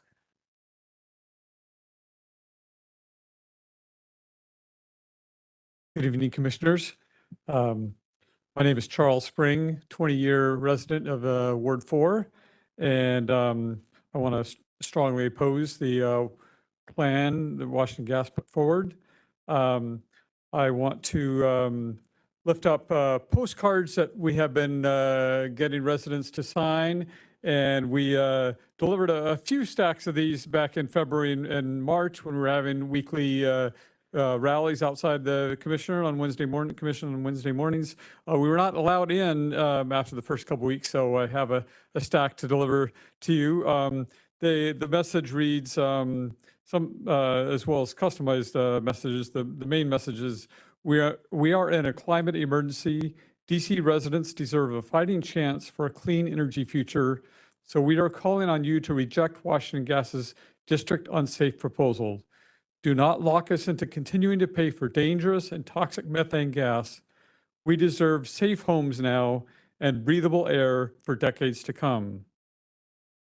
We can find a better way for job training and good union jobs with building a clean energy infrastructure. That is what we need for our future, for the health of our residents and for the health of the whole environment, the people worldwide. Good jobs are hard to find now and becoming harder with the current turmoil in our federal government. So we cannot burden ratepayers with higher rates. Yet Washington Gas is wanting to charge for pipe replacement as well as raise our rates for residents over 15%, which we had the hearings of a couple months ago. That's way higher than inflation and totally a profit grab. Clearly, Washington Gas does not have the interest of the lower income residents at the core of their business plan. So the last two speakers and myself, we have these flowers that represent the choice of life versus death. Our die-in at the last hearing symbolized the future if you follow short-sighted profit schemes by Washington Gas. You have the power to choose life or death. Which side are you on, Commissioners?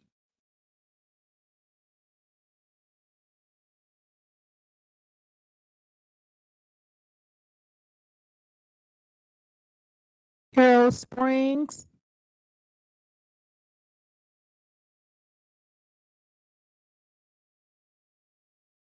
Good evening, Commissioners. Thank you so much for sitting through this hearing. My name is Carol Spring. I'm a Ward 4 resident, longtime Ward 4 resident and a mother, and I brought you some new words tonight.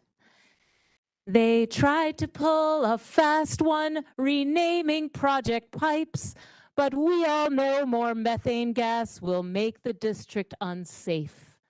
Which side are you on? Which side are you on? To breathe clean air in good, safe homes, oh, this is what we dream, while Washington Gas and their lobbyists just lie to you and scheme. Which side are you on? Which side are you on? Families are struggling to pay the bills around here, while the CEO of AltaGas makes $8 million a year. Which side are you on? Which side are you on? We honor now our laborers. We need jobs with good pay, but that's no excuse to push fracked gas. There is a better way. Which side are you on? Which side are you on? So have you all been captured by lobbying and lies? Pick a side and take a stand before our future dies. Which side are you on? Which side are you on? Which side are you on? Which side are you on?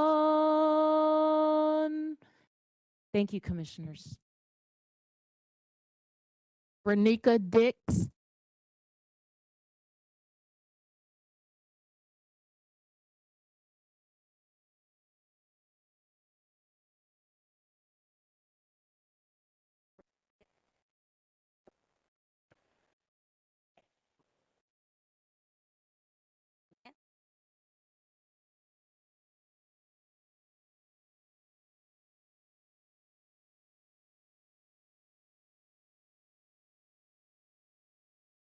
Screen.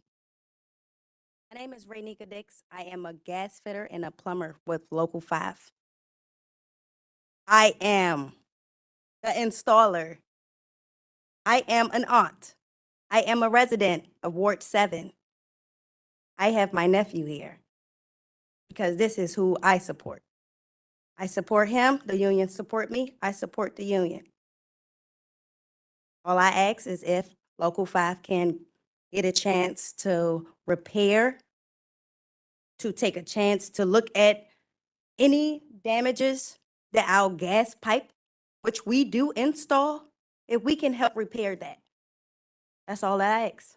Thank you.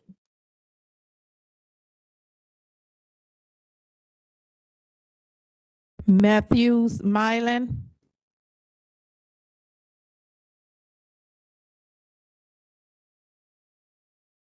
Good evening, everyone. Chairman and the commissioners. I stand here on behalf of STEP Africa, Washington, D.C.'s largest African-American arts organization and the world's leading authority on the art form of stepping. We are proud to share the impact of our collaboration with Washington Gas. This year marks STEP Africa's 30th anniversary, a milestone that reflects our deep roots in the DC community and our commitment to arts education, cultural preservation, and youth engagement.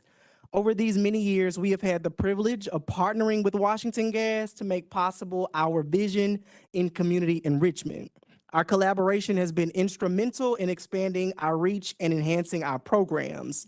Together, we have brought the art of stepping to thousands of students in the Washington, D.C. area, fostering discipline, teamwork, commitment, and cultural appreciation. Our partnerships with Washington Gas have enabled us to conduct in-school workshops across the district, reaching over 20,000 students annually, host performances that celebrate African-American heritage and promote cultural understanding, and also provide platforms for young artists to develop and showcase their talents. These collaborative efforts have not only enriched the cultural fabric of the city, but have also empowered the next generation of leaders and artists in the Washington, D.C. district. We are grateful for the support that has been made through these initiatives, possible through our collaboration with Washington Gas, and look forward to continuing our work to inspire, educate, and uplift the DC community through the power of stepping. Thank you for this opportunity to share our story.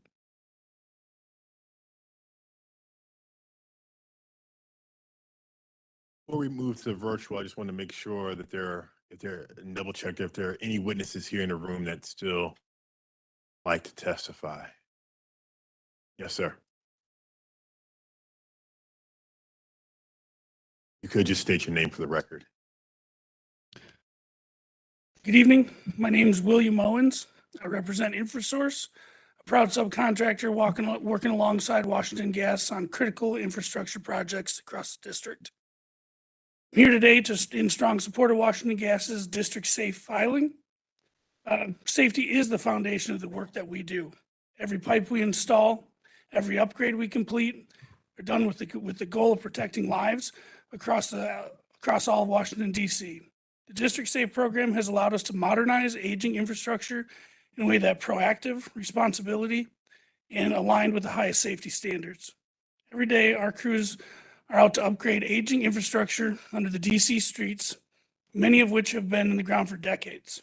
These upgrades are not just technical improvements, they're life-saving investments to help prevent leaks, improve emergency response, and safeguard the public.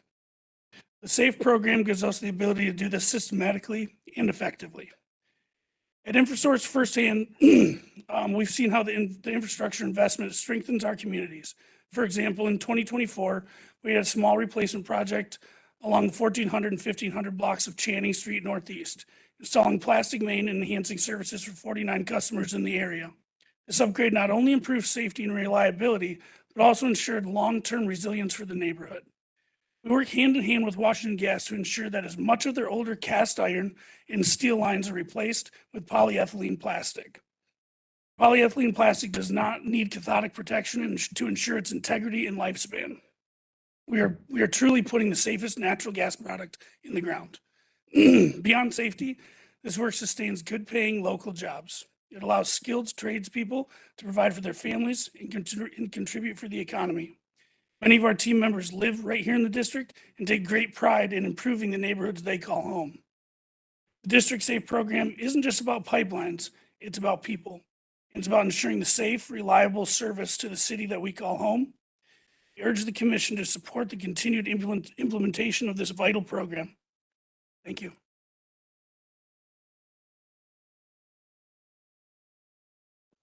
Now we will proceed to the witnesses who have joined us virtually. I will reread the instructions from earlier for those who may have missed.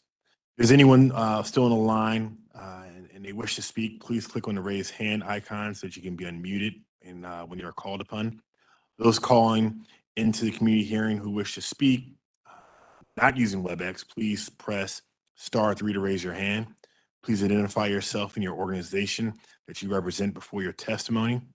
If you join the WebEx via computer, the Commission Secretary will call your name and unmute your microphone when it's your turn to speak. If you join the WebEx via telephone, the Commission Secretary will call the first 6 digits of your telephone number, including your area code, and unmute your microphone when it is your turn to speak. I'll be unmuting East Peterson Trujillo.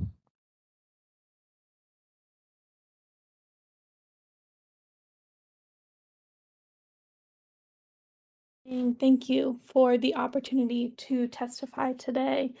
My name is East Peterson Trujillo, and I'm testifying today as the campaign director at Green New Deal for DC.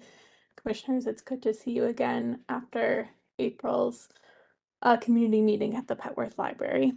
I'm a Ward 4 renter, and I've been a DC resident for 4 years. I joined the majority of the DC Council in recommending that the Commission reject District Unsafe. The inflexible timeline in front of us is that of the climate crisis. I've studied climate change and advocated for environmental justice policies for over a decade. We actually just simply cannot delay the phase out of fossil fuels. We have to use our creativity to figure out how to manage a just transition on the timeline that climate change requires. And this is all the more vital given the threats and anti-environmentalism from the federal government. We must consider DC's existing climate goals as our North Star. The issue that the Commission is considering today directly relates to my organization's work on securing good jobs for workers to create this climate-safe future that DC needs. Unfortunately, the proposal as it stands does not move us closer to that future. District Safe is a continuation of the dangerous Project Pipes. Washington Gas wants ratepayers to bear the $250 million cost of a program that does not address the district's climate initiatives, does not adequately manage the risk of stranded assets, does not coordinate pipe replacement activities with electrification programs, and will likely result in a very small reduction of greenhouse gas emissions. Washington Gas and Light's business as usual approach ignores the Commission's order from last summer to align its plan with the district's climate policies and goals, balance reductions in future leaks and greenhouse gas emissions against the risk of stranded infrastructure assets, and change the focus of the pipe replacement program to make electrification the new normal. Commissioners, these are your recommendations, and I urge you to stand by them again this June. Project Pipes is not fixing the district's serious gas leak problem. As a leak prevention program, it has continued to underperform in terms of hazardous leaks from mains and service lines, despite 10 years and almost $300 million spent over the period from 2019 to 2023.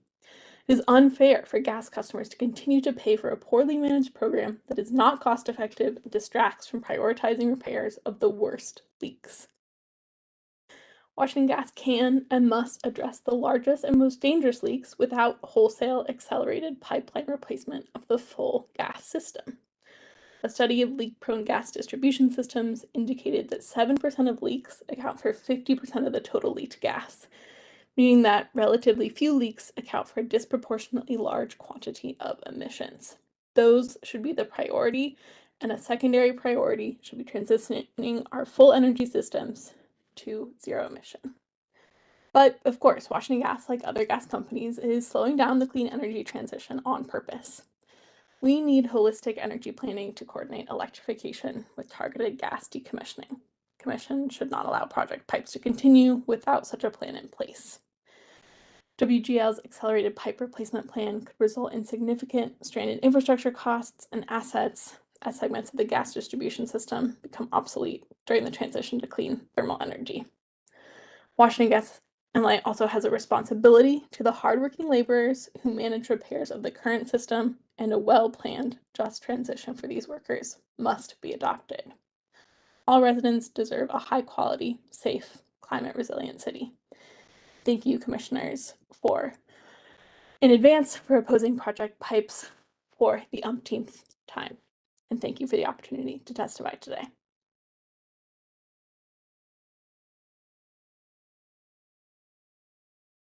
Jessica Epperson Lefty.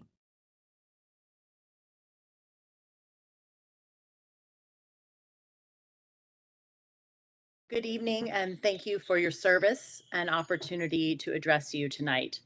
I am Jessica Epperson Lusty, a resident of Ward 3. I've lived in the district for 25 years. I've raised my family here, and I'm taking this night away from one of my only nights with my grandson to speak with you because I am really concerned about the way that you come out on this decision.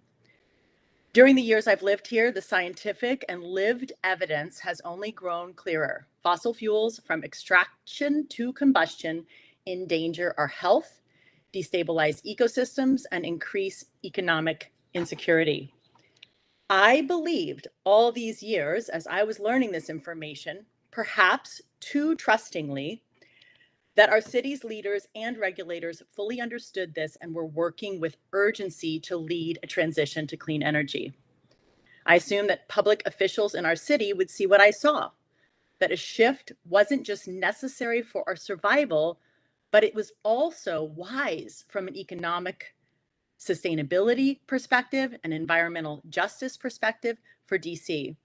One that could provide high quality jobs and leadership opportunities at all levels of skill and profession for generations to come.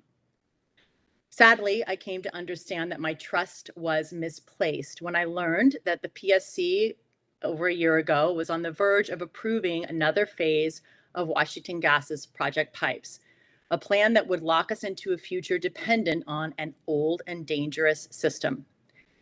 I had several other disheartening yet critical realizations when I began further educating myself and attended what was promoted as an information session hosted by Washington Gas at UDC Van Ness. Instead of transparency, what I witnessed was a public relations strategy. Rather than answering real questions, the company's representatives gathered the concerns of those who were beginning to speak out against this project to better tailor WGL's misinformation campaigns that continue to mislead the public today. When pressured directly, the WGL representatives admitted that they had no intention of transitioning off fossil fuels until forced to by regulators. At that moment, I committed myself to advocacy alongside countless other district residents who have joined us, volunteering time and energy to stop this dangerous backwards plan and to get you, the regulators, to send that message clear to WGL that we have to transition off of fossil fuel use. Though you, and I appreciate you, initially pushed back at that time, I was dismayed to see the plan resurface barely altered under the misleading name District Safe. A new name doesn't make an old system safe. And tonight, witnessing this comment session, I've had yet another realization, and that is that WGL's misinformation campaign extends to encouraging people to testify based on their economic dependence on the company. I feel truly empathetic for all people who are dependent on the WGL business model and organizations that benefit from their profits at a marginal rate compared to their own higher ups enrichment. And I speak here tonight on behalf of the possibility of creating a future where the economics that these folks and that we all depend on in this city and our health and well-being can be provided through clean economics. So I'm here yet again to urge you, do not approve this reinvestment in the fossil fuel infrastructure. I'm here to add my voice to the chorus to compel you to take up the suggestions of those who have testified tonight, those who have devoted their intellectual and creative energy to critically analyze the issues and possibilities and offer wise and reasonable recommendations for ways to proceed that address current safety issues while at the same time placing emphasis on leading the way in a comprehensive integrated energy plan that fulfills the PSC's legal and moral mandate, not just for today, but for generations to come. I'm here to ask you to demonstrate leadership and courage required to transition us towards a truly clean, safe, reliable energy and economic future. Thank you very much. John Richter.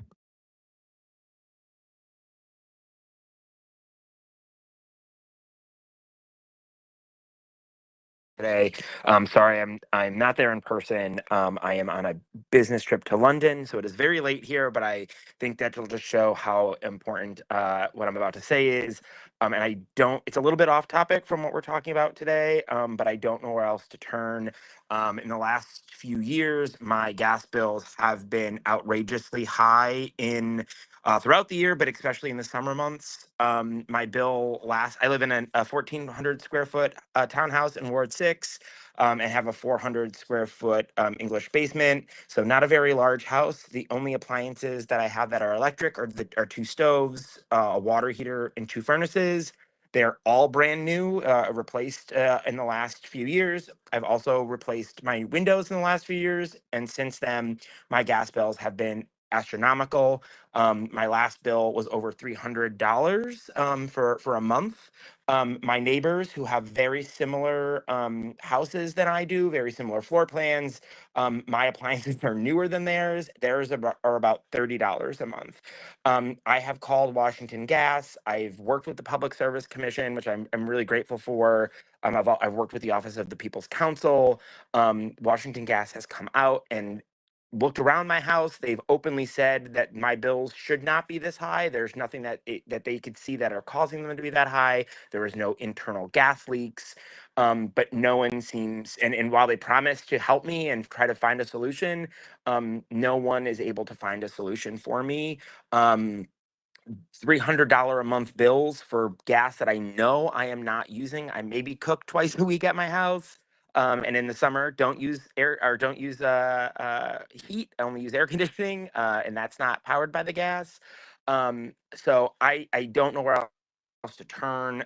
So that is why I was here today. I really appreciate the time, but I'm really hoping somebody could help me discover why these bills are just so high and help me solve this problem. Thank you very much. Mr. Richter, thank you for those comments. Typically, we don't respond during these hearings, but I'm aware that you do have a pending case before us.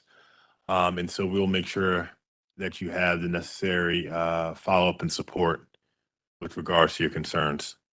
Thank you very much, and thank you for your time tonight. John Hertz.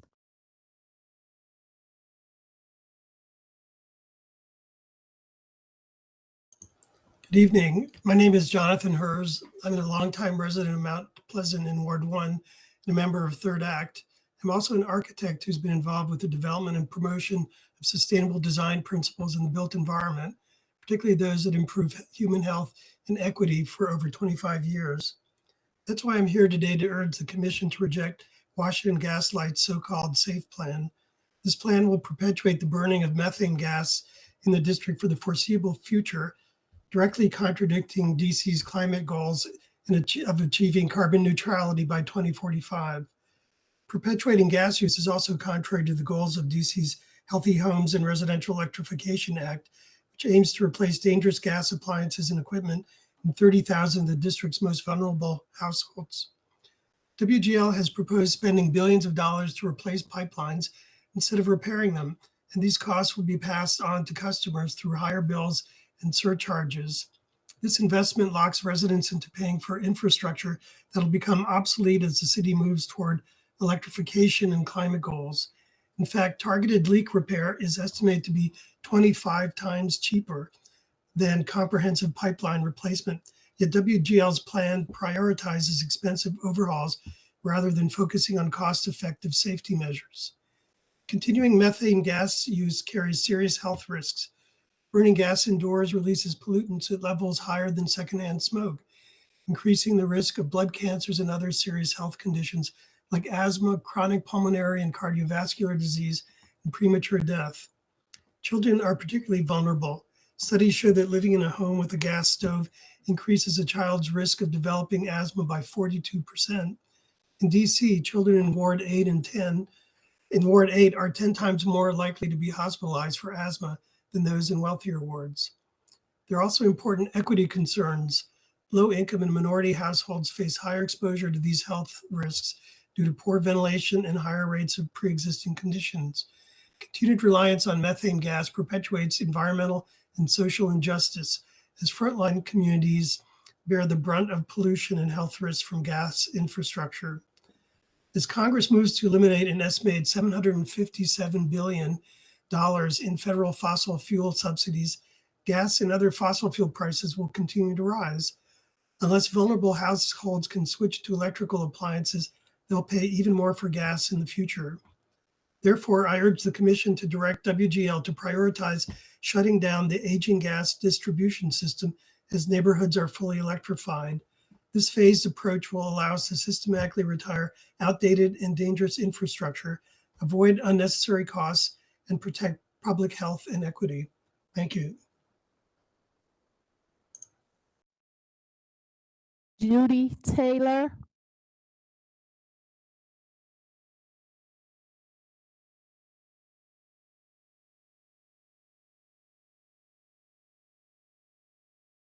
Hello, can you hear me? Yes, we can hear you. Okay, thank you. Okay. Good evening, commissioners. My name is Judy Taylor. I'm a long-term Washingtonian, currently residing in Ward 3. I'm testifying as a concerned resident, and I urge the PSC to not approve Washington Gas's misnamed District Safe program. The plan ignores the district's climate initiatives, burdens DC residents with unnecessary utility costs, doesn't appear to significantly reduce greenhouse gas emissions, doesn't handle the inevitable stranded assets, and does not realistically coordinate pipe replacement activities with future electrification programs. Paid by ratepayers through an extra charge on our bills, the $215 million requested by Washington Gas would make District Safe the largest phase of the project yet, continuing accelerated pipeline replacement for 3 years. Project Pipes has been consistently over budget while underperforming on project completion. According to the company's Year 9 annual project reconciliation report, Washington Gas spent 12.3% more in 2023 than budgeted amounts, while only completing 6.4% more project work than estimated. So the cost overruns are almost double the slight increase in project work. And spending overruns that exceeded the historical Project Pipes expenditure rate totaled almost $17 million in 2023 alone. So Project Pipes is supposed to be a leak prevention program, but it's continued to underperform in terms of hazardous leaks from mains and services, despite 10 years and $297 million spent over the period 2019 to 2023. In spite of these heavy investments over the last 10 years, the project has not stopped methane from leaking into our homes and city, and there's no reason to expect that it will change in the next 3 years. Washington Gas will probably not complete the work on its system until approximately 2094, based on the current pace of replacement activity. This would mean that the system will still be under construction decades past the district's mandated carbon neutrality date of 2045. We know electrification is coming to replace gas. What will happen to all the stranded assets? This plan is about profit for Washington Gas, not the well-being and safety of district residents. The PSC has a responsibility to keep our community safe and prevent the monopoly utility from taking advantage of the residents of DC. We need to move away from polluting our communities with methane gas. Now is the time, not later. Please do the right thing and reject Washington Gas's so-called DC Safe program. Thank you very much for your time. Herbert Jones.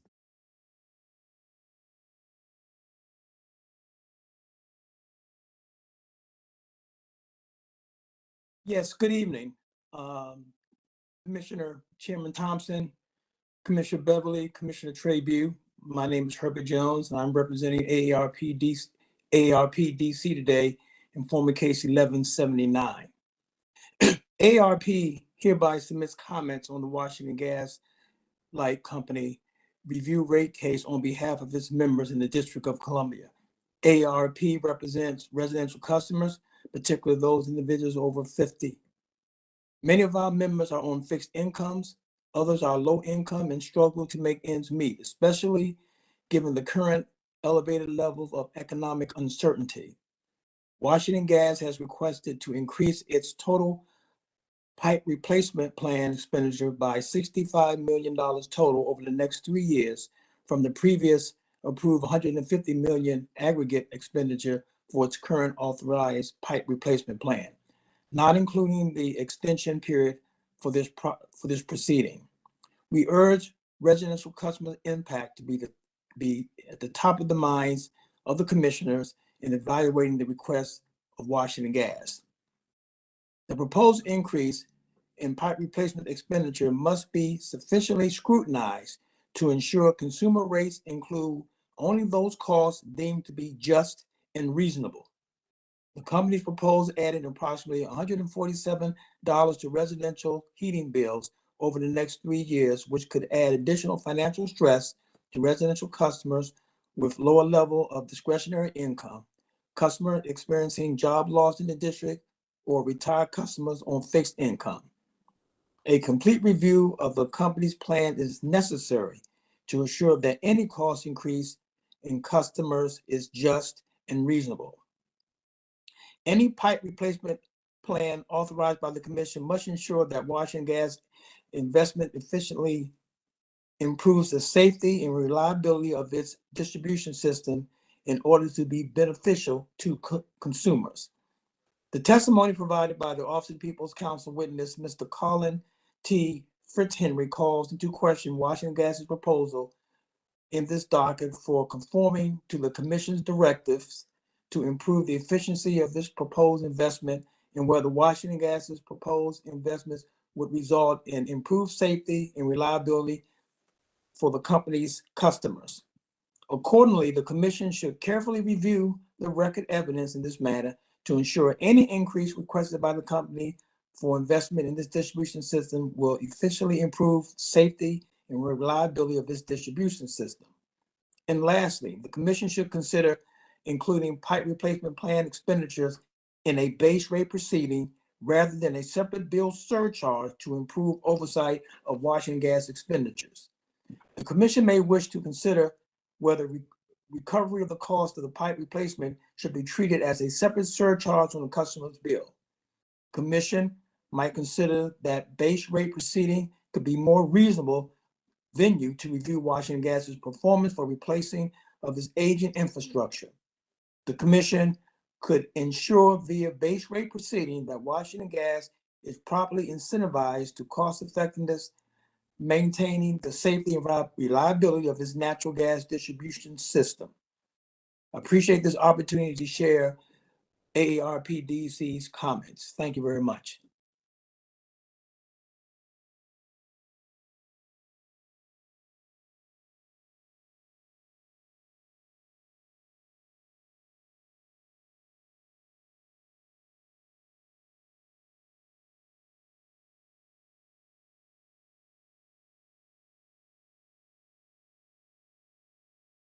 You can begin speaking. Hello, my name is Matthias Postian. I'm a resident of Ward 4. I'm not representing any organization or institution today. The opinions I express are my personal views only. I testify in strong opposition to Washington Gas's application for another tranche of what is effectively a rebranded version of PROJECTpipes. I'm going to report today on a simple exercise on the cost effectiveness of pipeline replacement compared to electrification. And I'm going to take as an example one block of homes here in DC. That's the block I live on. I know this block well from my own experience. From the yellow spray paint markings, I know that they're served by cast iron pipes, 4-inch, 6-inch low pressure cast iron pipes, about 100 years old. And from walking past a number of leaks we've had on my block, I know that these pipes are leaking more often than not. Think of this as a neighborhood sort of citizen science project. There's 27 homes on my block, and I know for a fact that one home is all electric, and I'm going to assume all these other homes, 26 homes, are on gas. I measured the length of the block. The block is 0.14 miles long. And what I'm going to do is I'm going to compare the long run cost of serving gas just to this one block versus the cost of electrification for all of these remaining 26 homes. All right. From WGL's own filings and from Commissioner Beverly's proactive data requests, I know that the cost of main pipe replacement is about $10 million per mile here in DC. Furthermore, the average cost of a service line replacement is about $25,000 per service line. So the math is simple. 0.14 miles at $10 million a mile, that's $140,000. It's $1.4 million. All right, now replace all these service lines. 26 service lines, each $25,000. There's your remainder. The total cost of serving this block is $2 million per block in the long run. The cast iron pipes are old. The service lines are old too. They all eventually need to be replaced if you think that you can just continue business as usual. $2 million just for the 26 homes on my block. What's the alternative? You could electrify each of those homes. I've done it in my own home. Between 2016 and 2020, I went through my receipts. I itemized all those. I'm going to give you the numbers. Going backwards, the last thing to go was the gas stove. Replaced with an induction stove, $2,480. Electrical work to connect at $220. Heat pump dryer, 2019, $1,200. No electrical work needed. Plugs into 120-volt outlet. Heat pump water heater, $4,700. Includes installation and electrical work. Mini split heat pumps. I have 2 outdoor units connected to 4 indoor air handlers. I couldn't believe the price. It was 2016. It was $12,000. I can show you the receipts. For sure, it's not going to be as cheap these days. I'm going to add all of those up, $19,500. That's past money. You're never going to get it for that money these days. Cost of anything has gone up tremendously. I'm going to be cautious and I'm going to just round it to 20K and I'm going to double it and say it's 40K per home. And then I'm going to say, just to be sure, let me add another 10K and make it 50,000 per electrification of a single family home in my neighborhood. What do you realize? You realize that the long run cost of serving this block per home is $2 million divided by the 26 homes that are there. That's $78,000 per home. Electrification, even with these inflated numbers, is 50 grand. This block is not viable on a gas grid in the long run. You'd be doing the district residents a disservice to continue to repair pipes on this low density neighborhood. Now, that's not necessarily the case for other areas. This is a low density residential neighborhood, not many homes on it. Other areas might be viable. So what would you do as a regulator who has to manage transition risk? Basically, what you do is you say, I'm going to focus on repair only in those areas that are just not viable in the long run. What are those areas? These are the low density areas, typically towards the outskirts of the district.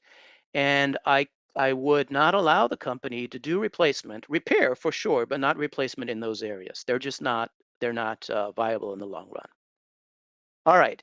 So what do you see actually happening? Well, Washington Gas prioritizes replacement of pipes regardless of what the neighborhood is they're in. They're replacing them as if there was no electrification direction that the district is taking. It just looks at the pipes. All right, to sort of wrap up, let me say that I've followed these kinds of rate cases for the last 8 years. We've had basically zero progress on the underlying fundamental issues. And part of it is because there's a real risk aversion, I feel, on the part of regulators. So I put myself in your shoes and I say, what would I do if I wasn't quite sure which way the district would be going? You'd be basically be doing regulation by trying to encourage those things that have some future under either way that the district may go, right? You're not entirely sure how quickly we're going to electrify, what's going to happen with all those pipes. So what you would do is repair only in these neighborhoods that I talked about. And then for these other areas, you try to identify a way for Washington Gas to continue to stay in business by basically moving away from a company that sells gas through its pipes through a company that lays the same pipes but sells renewable thermal energy. What I'm talking about is basically geothermal networks. These are pipes connected to boreholes that extract heat from the ground. They carry it across networks to homes where they heat the homes and provide hot water. These pipes are literally the same pipes that are currently carrying gas. The work is overwhelmingly the same work that the excellent WGL employees and their contractors currently do. You lay pipes in the ground, now they're carrying, they used to carry gas, now they carry thermal energy. WGL would continue to own those assets. Just be mindful of time. Yes, almost done. Continue to own those assets, earn a rate of return, and you recognize that, and that's my last 3 or 4 sentences, in your order number 21593 from 2023, when you said, while we cannot directly limit WGL's sale of natural gas, we can certainly encourage through regulation the development of alternative fuels by the company, including those that are not combustible.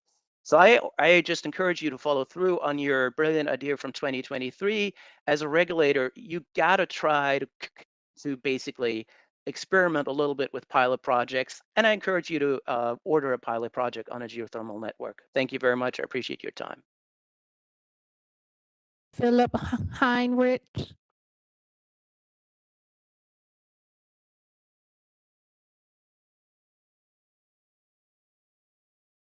Yes, good evening. Can you hear me? Yes.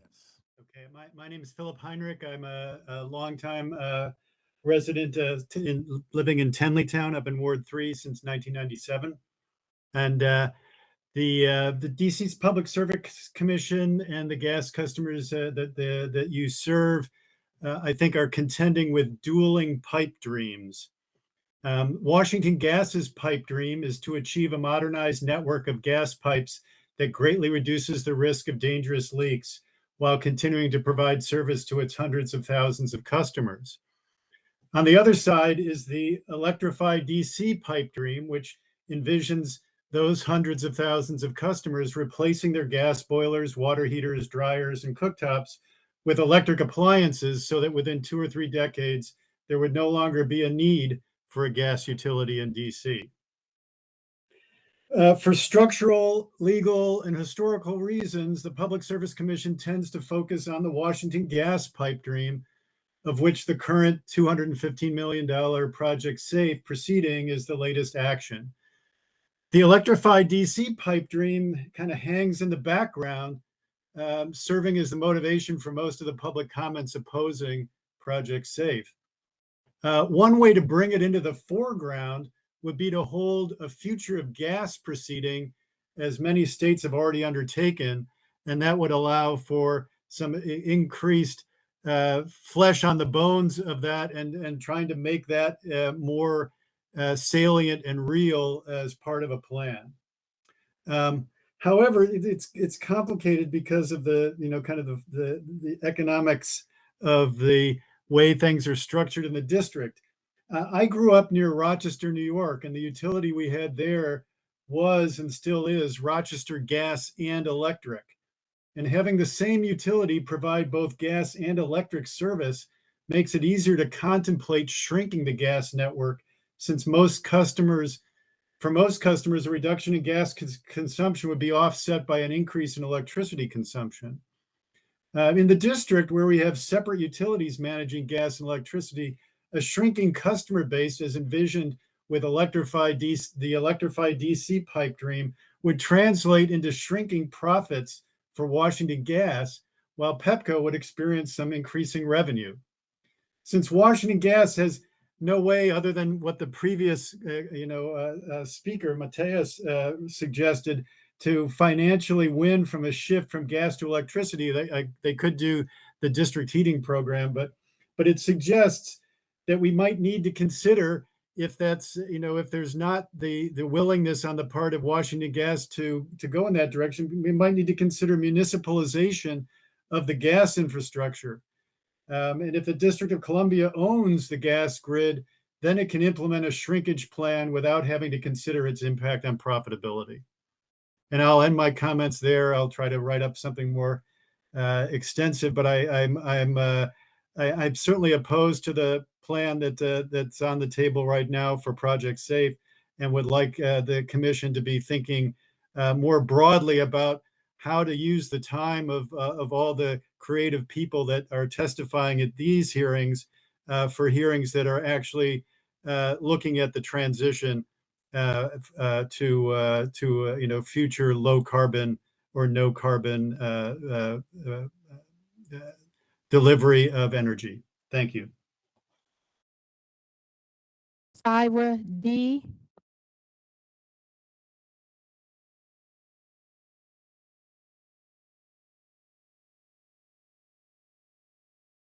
Hi, my name is Syra Day, and I live in Ward 3 of Washington, D.C., and I'm here today to oppose District Unsafe and Project Pipes.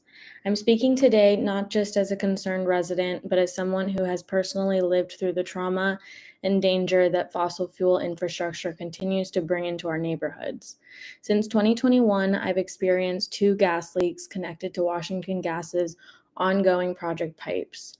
Both trace back to a gas-powered dryer in the basement of my apartment building. These incidents were not minor. One of them resulted in my front door being broken down by firefighters. I thought it was a break-in. I was terrified, but nothing compares to the fear I felt thinking I had lost my dog, my best friend who was alone in the apartment during the leak. That moment haunts me. It's something I still carry with me, and it's a powerful reminder of the very real, very personal toll this infrastructure takes on our lives. It makes me wonder how many people are being harmed because of Washington Gas in silence every day. It also makes me wonder how many times I could potentially have died or almost died in the past 4 years that I've lived here. The building is managed by Borger Management, a company that, like Washington Gas, only seems to respond when a collective voice is too loud to ignore. We had to organize a tenant association just to be taken seriously. Only after persistent complaints did they finally replace the dryer, but they replaced it with another gas-powered model. So while the machine may be newer, the danger remains. The threat to our safety has not gone away. In spite of this, I've seen what's possible when people come together. I've watched neighbors, especially my dear neighbors, show up for each other even when they're tired, scared, or unsure of what to do next. We've learned to organize, to raise our voices, to turn fear and frustration into action. That's what builds strength in a community, people who refuse to accept the unacceptable, who support one another, and who fight for clean air, safe homes, and a future worth living in. Washington Gas's Project Pipes is outdated, dangerous, and unjust. It puts lives at risk, worsens air pollution, and fuels money into infrastructure that keeps us tethered to fossil fuels, when we should be investing in clean, sustainable solutions instead. So I'll leave you with this. Will you choose to stand with the people who've been harmed, who've organized, who've demanded better, sometimes at great personal cost? Will you act boldly and not just speak cautiously? This is your opportunity to put people before profit, long-term safety before short-term fixes, and justice at the heart of every decision you make. Thank you for listening, and thank you for standing with your community if you choose to. Nashant Karakati.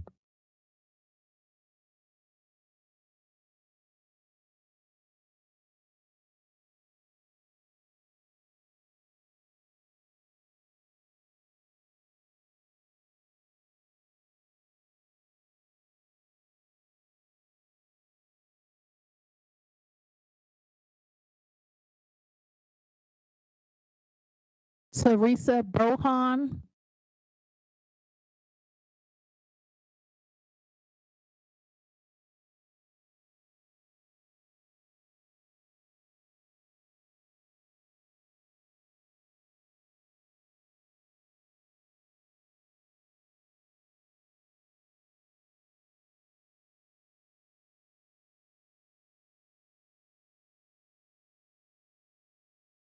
So I believe that concludes all the virtual witnesses. And so I do want to give one more opportunity if there's somebody who has not spoken here today who would like to speak. Now is the time. But if not, first let me say thank you to everybody, especially those who have remained here for the entirety of the hearing. Your comments are certainly well received. I'd also like to thank all the many staff who have been here all day to make sure that this event was coordinated. I thank you for taking your time away from your families as well to be here tonight. If you do have additional written comments that you would like to file, please send those to Brenda Westbrook Sedgwick, Commission Secretary of the Public Service Commission of the District of Columbia. Her email address is psc-commissionsecretary@dc.gov. For further information on this case and to keep up with it in all subsequent filings, they can be viewed on the Commission's website at www.dcpsc.org. Once at the website, open the eDocket tab, click on Search Database, enter FC1179. Copies of the transcript of this hearing will be available on that docket in the next couple of days. There being nothing further, this concludes.